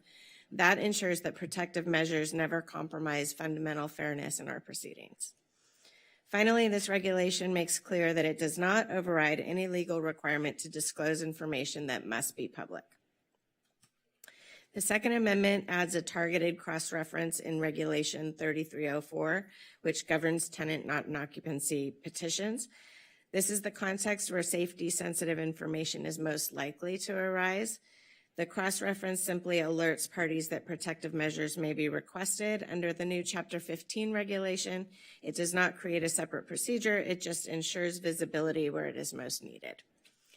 The Third Amendment updates Regulation 3304 G7, which lists examples of reasonable temporary absences that do not by themselves establish non-occupancy.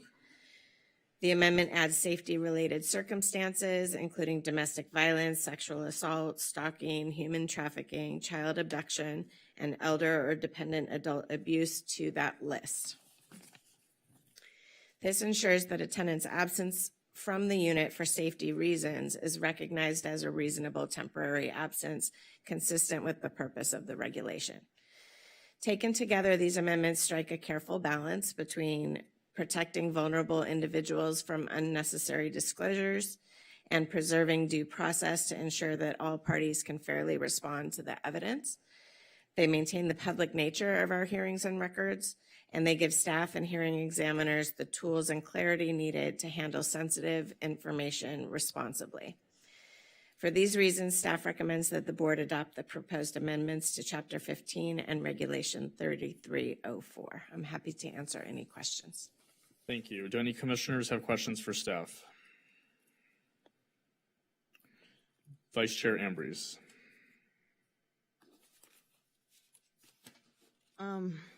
Okay, so I'm just doing questions. So the question is, the question is in terms of the thing that the person is trying to make confidential in the record, the confidential information, that is redactions that are being made in the record to the landlord, right?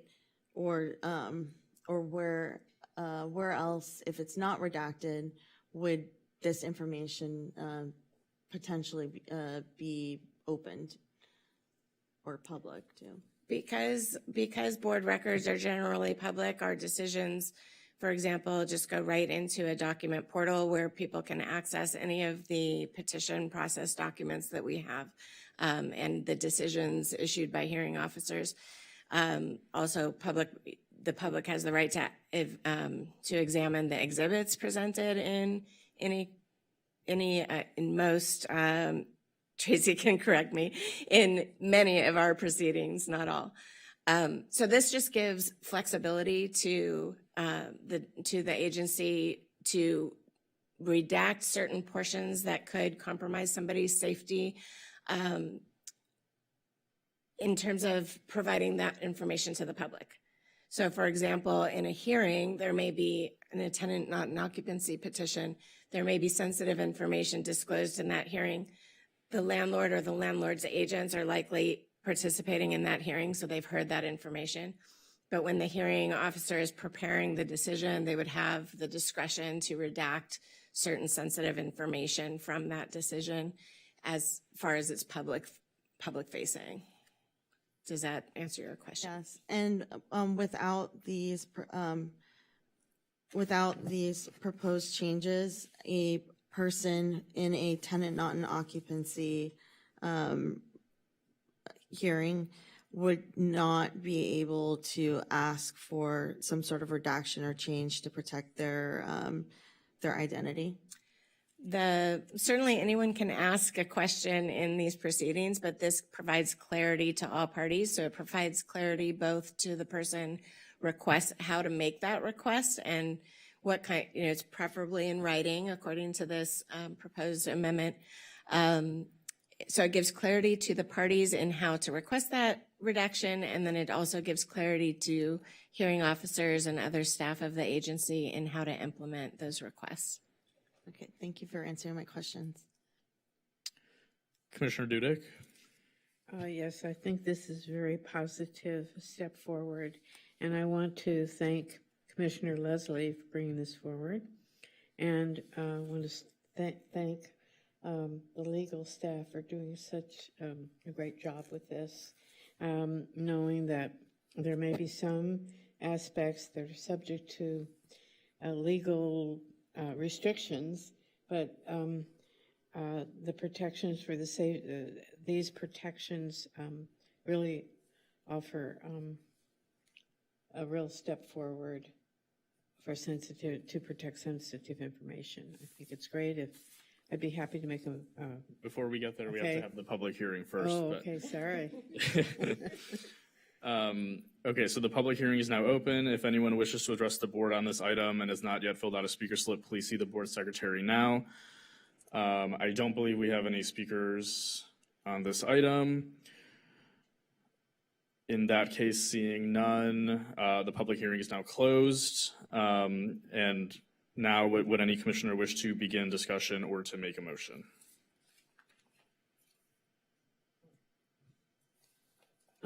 Commissioner Dudek? Yes, I would like to make, is there more discussion before I make a motion? Would anyone else like to? Okay, no. Okay, then I will be very happy to make the motion that we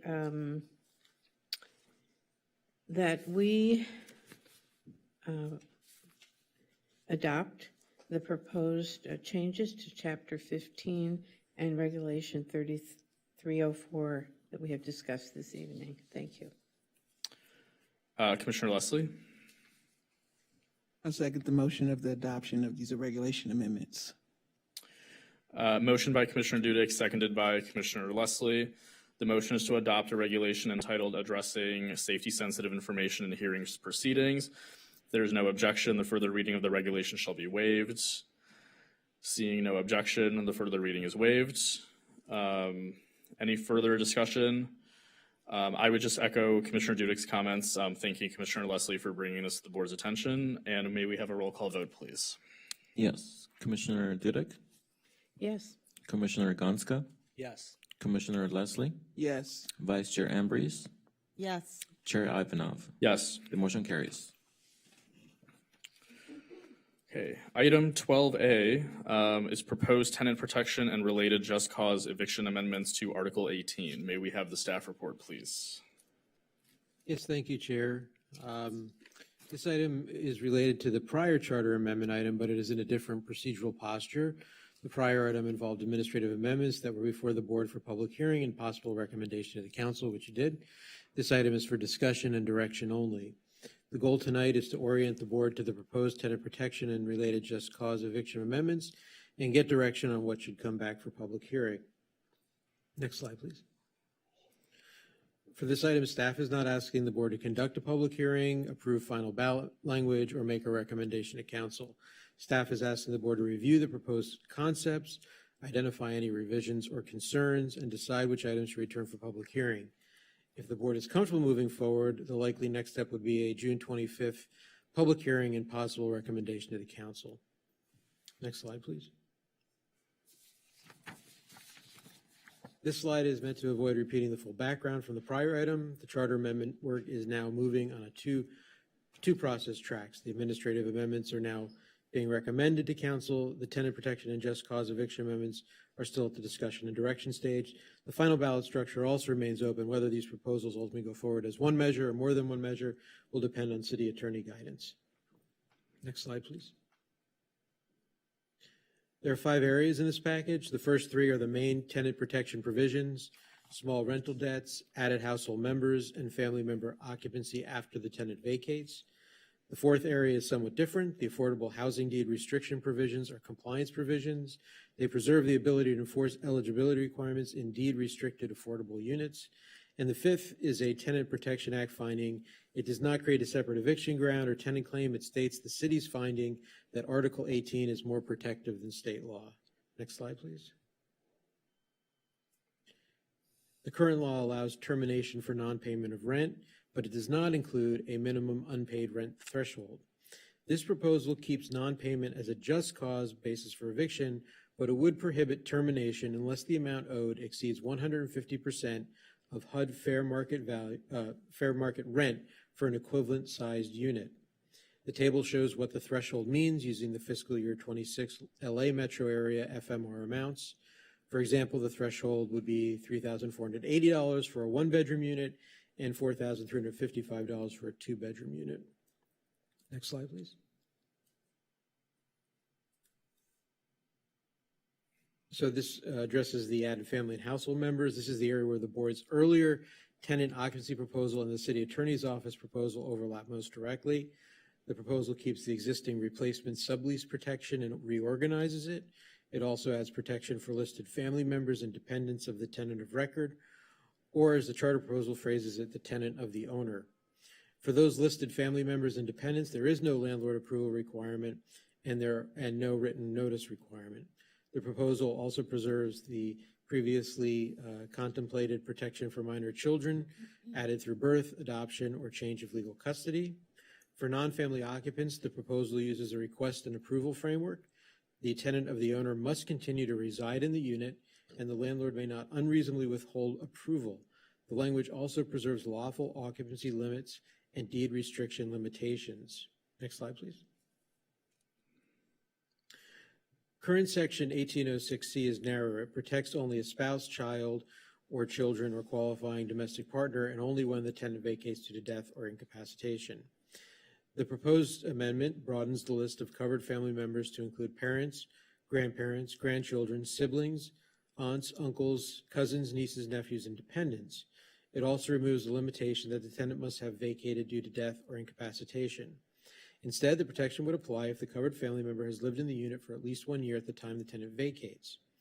The language also clarifies that the family member must be related to the tenant of the owner. This is intended as a clarification and aligns the provision with the added household member language. The affordable housing deed restriction exception remains, so this protection would not override eligibility requirements for deed restricted affordable housing. Next slide, please. This slide covers the two more technical parts of the package. The affordable housing provisions would add just cause grounds for deed restricted affordable units where the tenant does not qualify, is causing a violation of the deed restriction, or fails or refuses to provide required proof of income or other qualification. For the proof of income provision, the proposed amendment also brings the written notice into existing reasonable notice framework before a termination notice. The Tenant Protection Act finding would state that Article 18 is more protective than Civil Code Section 1946.2. This supports the continued application of the local just cause framework. It does not create a new eviction ground or tenant claim. Next slide, please. Tonight, staff is asking for direction. The main questions are, which proposed amendment should return for public hearing? Are there revisions the board wants before the hearing? Should staff schedule the June 25th public hearing and possible recommendation to council?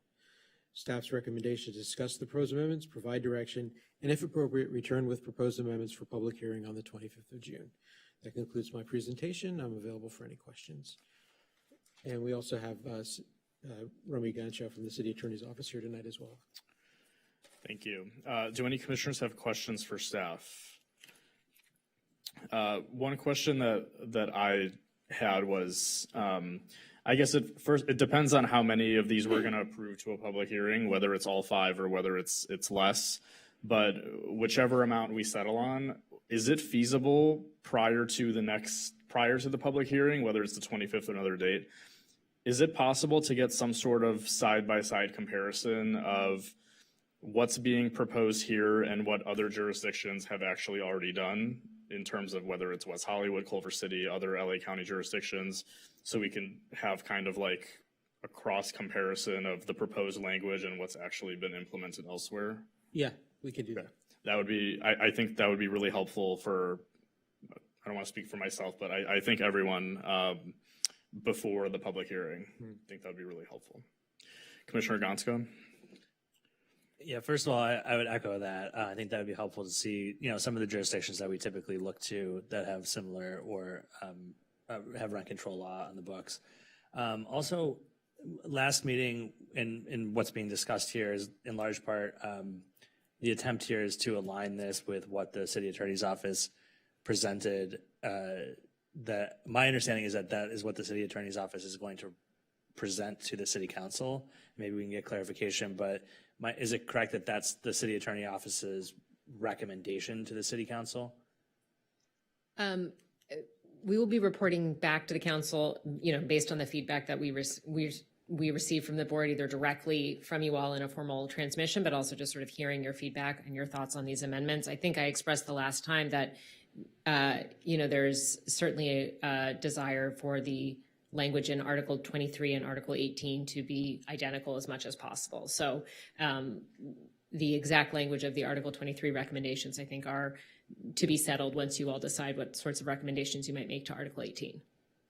Gotcha. Okay. Because I think part of the missing piece here is if the objective is to align those, it would be helpful for us to understand what the city council is likely to do, right? And their action is after ours. So I know what I will be doing and would encourage colleagues to do is to communicate with city council members between this meeting and our next meeting where this could come up for a vote here, to make sure that what we're attempting to do will actually achieve that outcome, which is, because if city council members as a majority have different ideas about this stuff, us proposing these specific things may not actually align with what they want to do. So, I mean, maybe it is perfectly aligned. That could be an outcome, but I just don't know that right now. Vice Chair Ambrose. Oh, I had a question again. Just to clarify, it was City Council who gave direction to you to come up with something. It gave you direction to make some sort of what the words are escaping me. It was City Council who gave direction to you to investigate things like this and come back with some sort of recommendations for proposals. That's right. Yeah, directions to strengthen tenant protections and in consultation with the Rent Control Board. So I think the idea is that we would be able to come back to them based on, they, solicitous of your feedback. Great, thank you. Yeah. Commissioner Dudek. Yes, so far we have not heard from stakeholders, and I am looking forward to that. And I do think we need a meeting and we need to let people promote. We haven't had anybody speak on this yet, and this evolves. We want to hear. Okay. So that's one of my main points right now. Thank you. Before we jump to public comment, any other questions right now for staff on this item? Let's see. Not yet. Okay. Okay, we have several speakers. Our first speaker is our esteemed council member, Ellis Raskin. And you will have up to 3 minutes. Is it 5? Don't test me. Good evening, Chair Ivanov and honorable commissioners.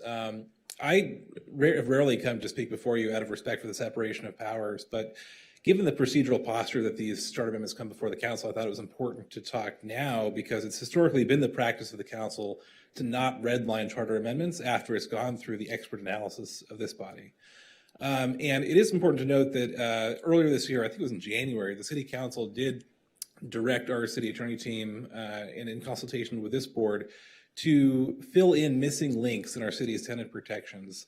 And specifically, we unanimously voted to ask staff to come back with tenant protections for the specific list of relatives that are before you tonight.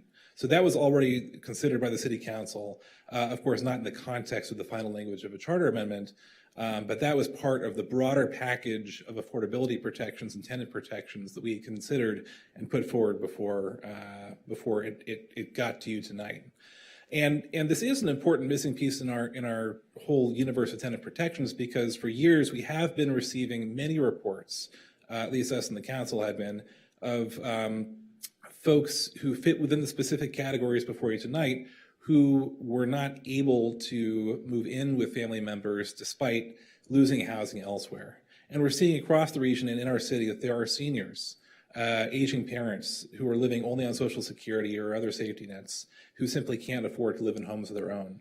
There are young adults who shortly after graduating from college have professional jobs but aren't making enough to be able to live on their own. And so instead of having people living in cars, instead of having people couch surfing, instead of having people living on the streets and incurring costs that fall on the burden of taxpayers, these are sensible measures that fill in those missing links in our universe of tenant protections. So I would urge you tonight to take the step and be leaders in this important step in protecting our existing tenants, existing tenancies, and take the language that's before you tonight and put it up for a public hearing. That'll be an opportunity for stakeholders in the public to continue to weigh in. This has been considered already by the city council, and I'm only speaking tonight on my own capacity. But I really hope that you'll take this language and put it up for public hearing so that it can go before the voters this November. Thank you very much. Thank you. Soledad Marcial. Apologies if I'm mispronouncing that last name. And you will also have up to 3 minutes to address the board. Thank you. Good night, everyone. I am honored to be here, and I am grateful for all of you and all your hard work that you guys do for the community. Just to speak on my experience, it's my belief that tenants in special circumstances should have the right to add a family member to their household without having to face eviction. And in 2018, my brother, who was very healthy, had a full-on career and was making a good amount of money, fell ill. He had a seizure at work, was taken to the hospital, and from then on, 2 years, he had to struggle, went through all of his savings, paying ambulance rides until he was diagnosed epileptic. I couldn't bring him to live with me because at the time I was living at a rent control unit. I would be evicted. So besides having the burden of myself, I would also have to care for him. And bringing him to all his hospital visits, everything else, I ended up without a job. So it's not only a burden on the family members, but everyone else within our family circle, having to ask for help, having to ask people to take them in because I couldn't house him. So I do, from the bottom of my heart, ask that when you vote, do it with the empathy to the members of our community whose lives have been turned upside down by an event that it's out of our control.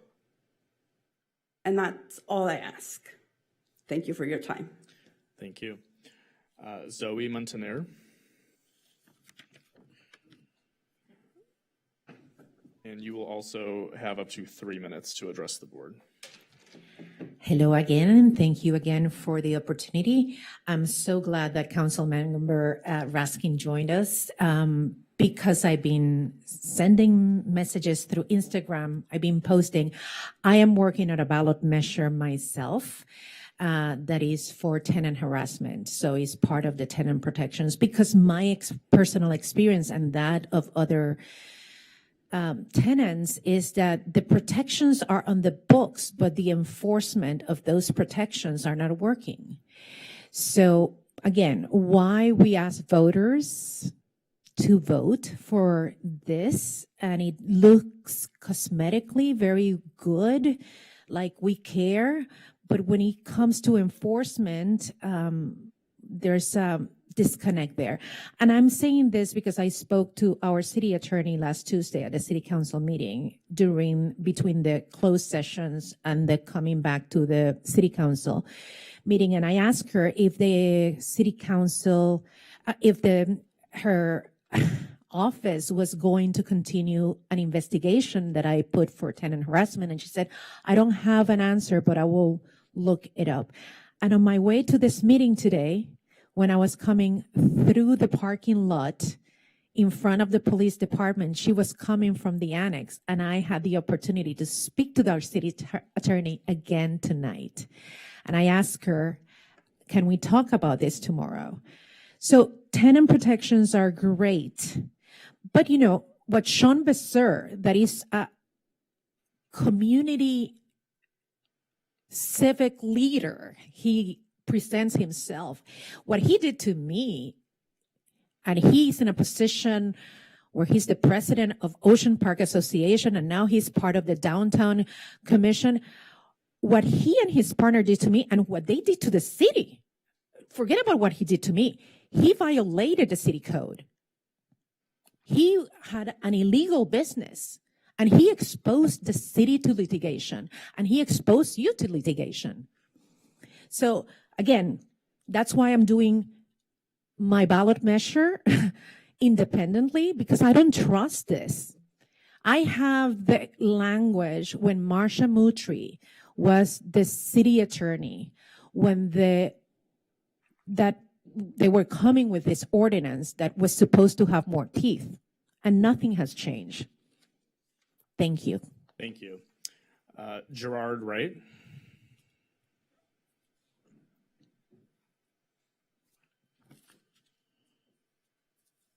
And you will also have up to 3 minutes whenever you're ready. All right, I was actually trying to look up which family members in particular on the proposed ordinance language, because I think that's going to be very important. Gerard Wright, Government Affairs Director with the Greater Los Angeles Realtors, a 10,000 member realtor real estate trade organization representing many realtor members in the cities of Santa Monica, Culver City, West Hollywood, Beverly Hills, and Los Angeles. Just speaking in regards to some of the comments as well as just concerns with respect to the proposed language. I know there's other members who are members who are housing providers, especially the smaller housing providers that have properties in Santa Monica. And a lot of this, and we saw this with COVID, with, the road to hell was paved with good intentions, and some of the language as it is currently perceived right now. And that's why I want to get a little more in depth with what the specifics of what does a cousin represent, grandparents, all the like, because, someone can easily say, oh, I am this person's family member, but they have no actual relationship whatsoever. They're just saying that could be that particular family member because they're trying to do the right thing. So that's just some of the areas that we're having concerns with at this moment in time.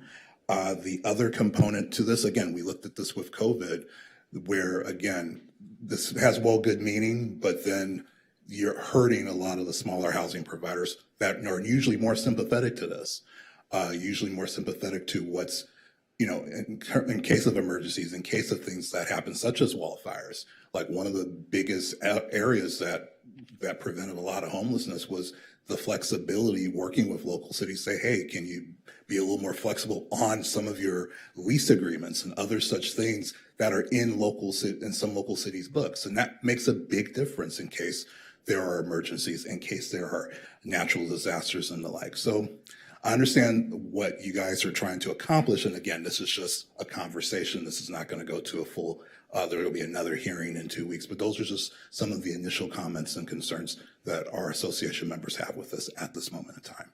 Thank you so very much for your time and attention. Thank you. Okay, does any commissioner wish to begin discussion or make a motion? Before I recognize anyone, I would just make a suggestion. I think that it would be helpful. I would be interested in bringing all of these back to a public hearing. But I would be interested, as I asked earlier, I would very much like to see a side-by-side comparison of what other jurisdictions are doing. And I think once we have that data and information before us, I think if anyone has any suggestions or tweaks to the language or changes that they want to see made, I think it would be a better time to do that at the public hearing once we're armed with that data information before us. That's just my suggestion, but I will open it up to the floor. Commissioner Dudek. Yes, the comments I heard today had to do with affordability, medical issues, disabilities, dependent family members, special circumstances, and I totally agree with that. In reading, maybe I missed it, but in reading the proposal, these words are not mentioned. It's about social, cultural reasons. The reasons we're talking about today, I would like to see this kind of language in the proposal. We already do protect, we have protections currently for spouses, domestic partners, minors, children, people born into the apartment. We have this, there's also in the law, if a person has a medical disability or a medical problem, the person can have a +1 caregiver. That's already in the law. So I really think that the things we're talking about now, for affordability, someone, losing their home in the fire or whatever, these are the things to me that should be addressed in this kind of thing, in this kind of a proposal, and I don't see it at all. I don't see this. I see social, cultural reasons right now. So I want to thank those who spoke because that's exactly, to me, the heart of it, affordability and caring for people when they need help. And that would be a reason to expand, in my view, to expand the classifications.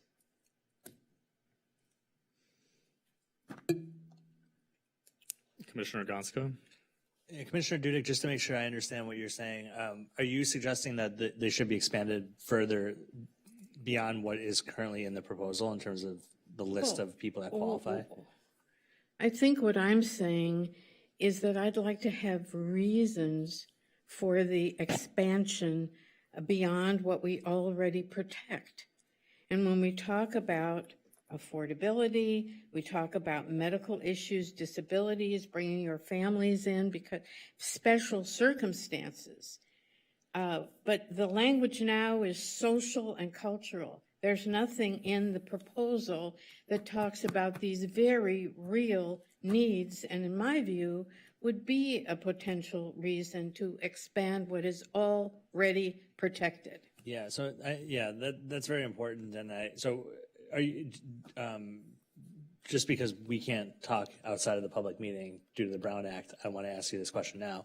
I understand what you're saying about the reasons, justification for who can be added, but in terms of the list of people who are there, like, for example, it's listed here, the tenant's spouse, domestic partner, parent, grandparent, child, grandchild, sibling, aunt, uncle, cousin, niece, nephew, dependent. Are you good with that list? Or are you looking for an expansion of that as well? What I'm saying is that for social cultural reasons, to expand that far is kind of, in my view, too broad.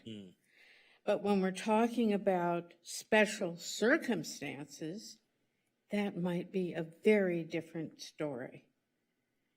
And what I'm concerned about, like I said, these classifications are already protected. I mean, we're already protecting domestic partnerships and marriages and having babies, and we're going to have twins in my building. We're going to have twins. We're all excited about it. But now in adding grandparents and adding all this, I think that going beyond social cultural reasons, I'd like to see these, special circumstances. I'm sorry, that's my take on it. Maybe others have a different opinion. Vice Chair Ambrose?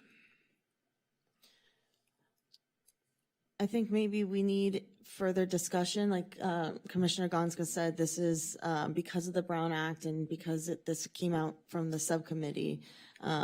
Maybe we need to have more discussion about policy reasons for why this needs to be a more expansive list. We also heard from Councilmember Raskin that this was suggested by City Council and will be presented to City Council ideally with this broad list. I guess I could also point to the specific language within, what is it, 1806, sorry. The actual language that is written and within our own charter that provides for different mechanisms for someone to bring in an additional person, such as someone being a subtenant. That involves someone paying rent and the landlord being amenable to that. But maybe we could have a discussion here tonight insofar that Commissioner Gonska and I are in a Brown Act group that is convincing for why the list could be broader. Such as you discussed that there's social cultural reasons, but then there are also reasons such as was addressed about emergency reasons such as fires or COVID or things maybe that we can't even conceive of. And I agree with that. I would reiterate again, I think when you see language that other jurisdictions have actually implemented already, I think it will create a more informed discussion about whether we need to broaden these categories or whether we need to narrow these categories. I think it's an important discussion to be had, but I think it's going to be a better discussion once we have something to compare it to. But tonight is I believe, a good forum to have discussion as well, because at the next, I see, because that will be the public hearing, but doesn't mean that we can't discuss it tonight. Begin a discussion, but not that this is the exact language maybe, but just to discuss policy around that. And I understand that there are other jurisdictions that have similar language, but we don't necessarily have to adopt the exact language of another jurisdiction. Other jurisdictions aren't chartered, or we are very unique in that we sort of led the charge with having rent control in the first place, but we don't have to necessarily copy what other cities have done. We could be different or do what we want. We could be limited. We could be forward thinking. We are the elected officials who are thinking about our city, which is majority renters, and also has a good amount of rent-controlled renters. And on this dais, we wear the hat to protect rent-controlled renters. Commissioner Leslie? So my comments are directed towards the narrowing of the discussion of narrowing the family members that have been added in 1806A2 in regards to saying that maybe that should be limited. It's just too broad. We do need to move that forward for a public discussion, so then we could see exactly in comparison what exactly more clarity could be provided for that, in comparison to just saying right now that you should narrow it down. Am I being clear, Phyllis? Oh, yeah, but again, in special emergency situations, I'm not so sure, but in terms of the way it's written right now, it is very broad, and this has not been ballot tested. I'll tell you, there are some cities who seem to have some of these have expanded the familiar, limits, but these are not cities that are charter cities where it must go before the public and for a vote. It's absolutely not. It's very controversial, and it has not been ballot tested, so we need to think about that too. Well, when we open it up for a public discussion, Yeah. then we start to whittle it down if we need be. If not, keep it broad.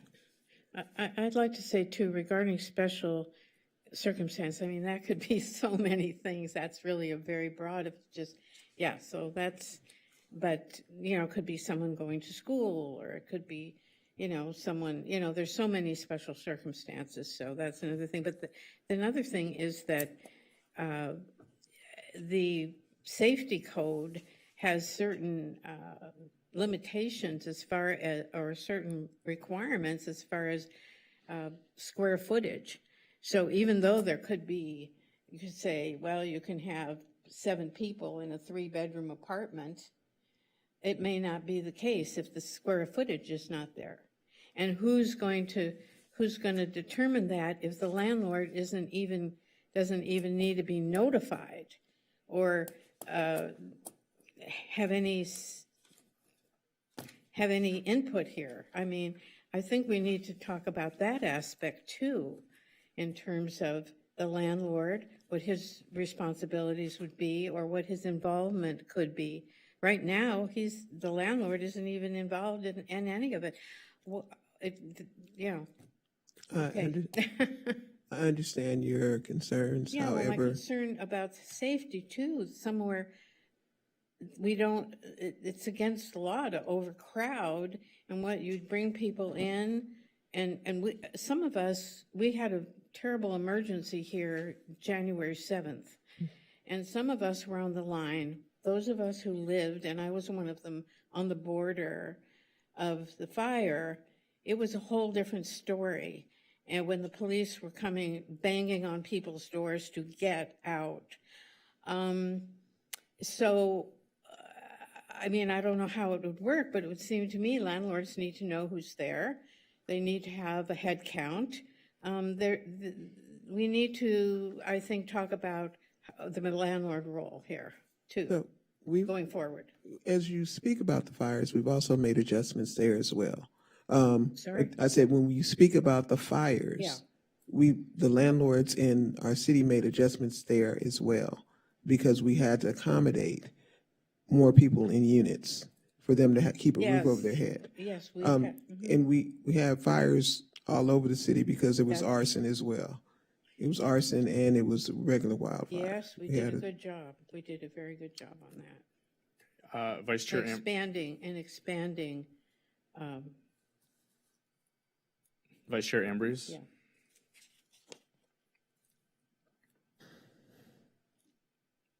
I think I'll just go ahead and, I guess, make a motion to, or give the motion to give direction to our staff to return with all of the proposed amendments and schedule a public hearing, returning with any revisions if necessary, with any input from any commissioners if necessary.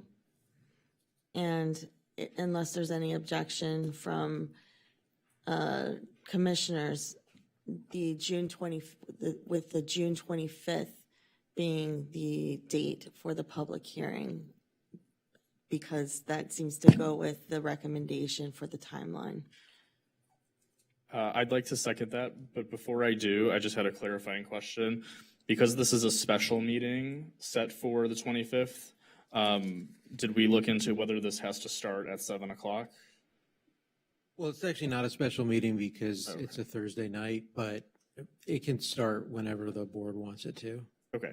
I would just ask if, to be included in the motion, if other commissioners are okay with this, if we were able to, just to accommodate my schedule, if we were able to start that meeting at 7:30 on the 25th, if that would be I'd have to acceptable. check my schedule. I couldn't commit to that right now at this time. That's friendly to my motion. Can I make a Sorry? That, as a person who made the motion, that's friendly to my motion. What time did you suggest? 7:30 instead of 7. And also, it might be helpful for people who work and who want to be part of the conversation to up it to 7:30. Right. Yeah. Okay, I would second the motion on the floor then. Is there, before we jump to a vote, is there any discussion, any additional comments? Okay, otherwise, let's have a roll call vote, please. So is this also including the time? Including the time, but it was seconded, so if you would like to make a substitute motion for something else or a different time. I would like to just pass that we're going to do this. That's usually when we do scheduling, that's something that's not done on the dais. I would propose that we do that, not on the dais and just reschedule it. Let me just check and see. Well, we can give you, we're just changing it by like 30 minutes, right? Yeah, well. Yeah, can we? To do I have to do the scheduling part here. But are you okay with the day? Yeah, the day's fine. The I'm day, just- yeah, just not the time. I'm just You're not the sure what time. the I'm time. not sure about the time. Okay. I'll ask the question, do we have to do the time right now or just the Do we date? do a second motion for the time? No, you don't need to do a second.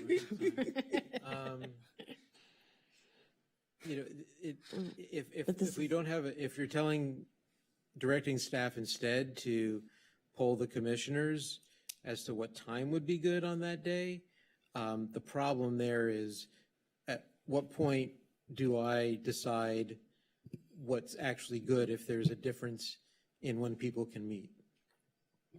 Can we take maybe a 10-minute recess? And then maybe we'll do a motion? I don't think we need that, but Yeah. can we, as a compromise, can we do 7:15? If you're, Well, is that, wait a is that minute. okay? Determine this right now? Wait a minute. Other than the fact that it's in the motion, do we need to determine this right now? That's what I'm saying. The date or the time? That's all You I'm don't talking have to, Yeah, but we've I'm never just, done that before. We've I never don't done that understand. before. Like, why don't we just strip it from the Well, motion and Just do the it? date, yeah, But but the time, no. I've got the issue that staff has is that if we can't get you all here at the same time, what is the direction to staff as to what time we should set it? Do we set it when we can get a quorum? Do we set it when 4 commissioners can attend? Do we only set it if 5 commissioners can attend? And if not, do we not set it? That's the concern I have. Well, what's the normal, I mean, I could be normal- wrong, I don't recall ever having to We've decide never this. done this I in mean, what a do we public what's the forum. normal procedure? Well, wait a minute. This is a very important meeting for the public as well. Our chair is very important, and if we can all make it at 7:30, I think, in my opinion, it would be beneficial to the community, having dinner, rushing over, to just up it a half hour. Yeah, I didn't intend a whole half-hour thing to become a whole situation. Well- So if it is a situation, we can keep it at 7. That's fine. Well, motion on- it's a special meeting. The motion on the I'm floor in is for favor of. 7:30, are I'm you? in favor of 7:30 myself. All right, well, then let's proceed to a roll call vote on the. You're okay with the 25th? I'm okay with the 25th. Can you make Normally, it at but 7:30? yeah, it's normally at 7. The friendly motion or was to change it to 7:30. Okay. I- I got you. And- It's just unusual and unprecedented. We usually don't do this debate back and forth about time It's a on special the. meeting, so we could change the Well, time. anyways, I seconded the substitute motion or whatever it is, so I guess we just, It's a motion and with the friendly amendment. Yeah, the motion with the friendly amendment. yeah, okay. Can we proceed to a roll call vote then, please? Yes, Yes. Commissioner Dudek, I agree to the, to the time and the day. Commissioner Thank you. Ganska, Yes. Commissioner Leslie, Yes. Vice Chair Ambrose, Yes. Chair Ivanov. Yes. Motion carries. Okay. Can I have a motion to adjourn the meeting to the next regular meeting of the Santa Monica Rent Control Board on June 25th, 2026? Voice vote, all in favor? Yes. Aye. We're adjourned.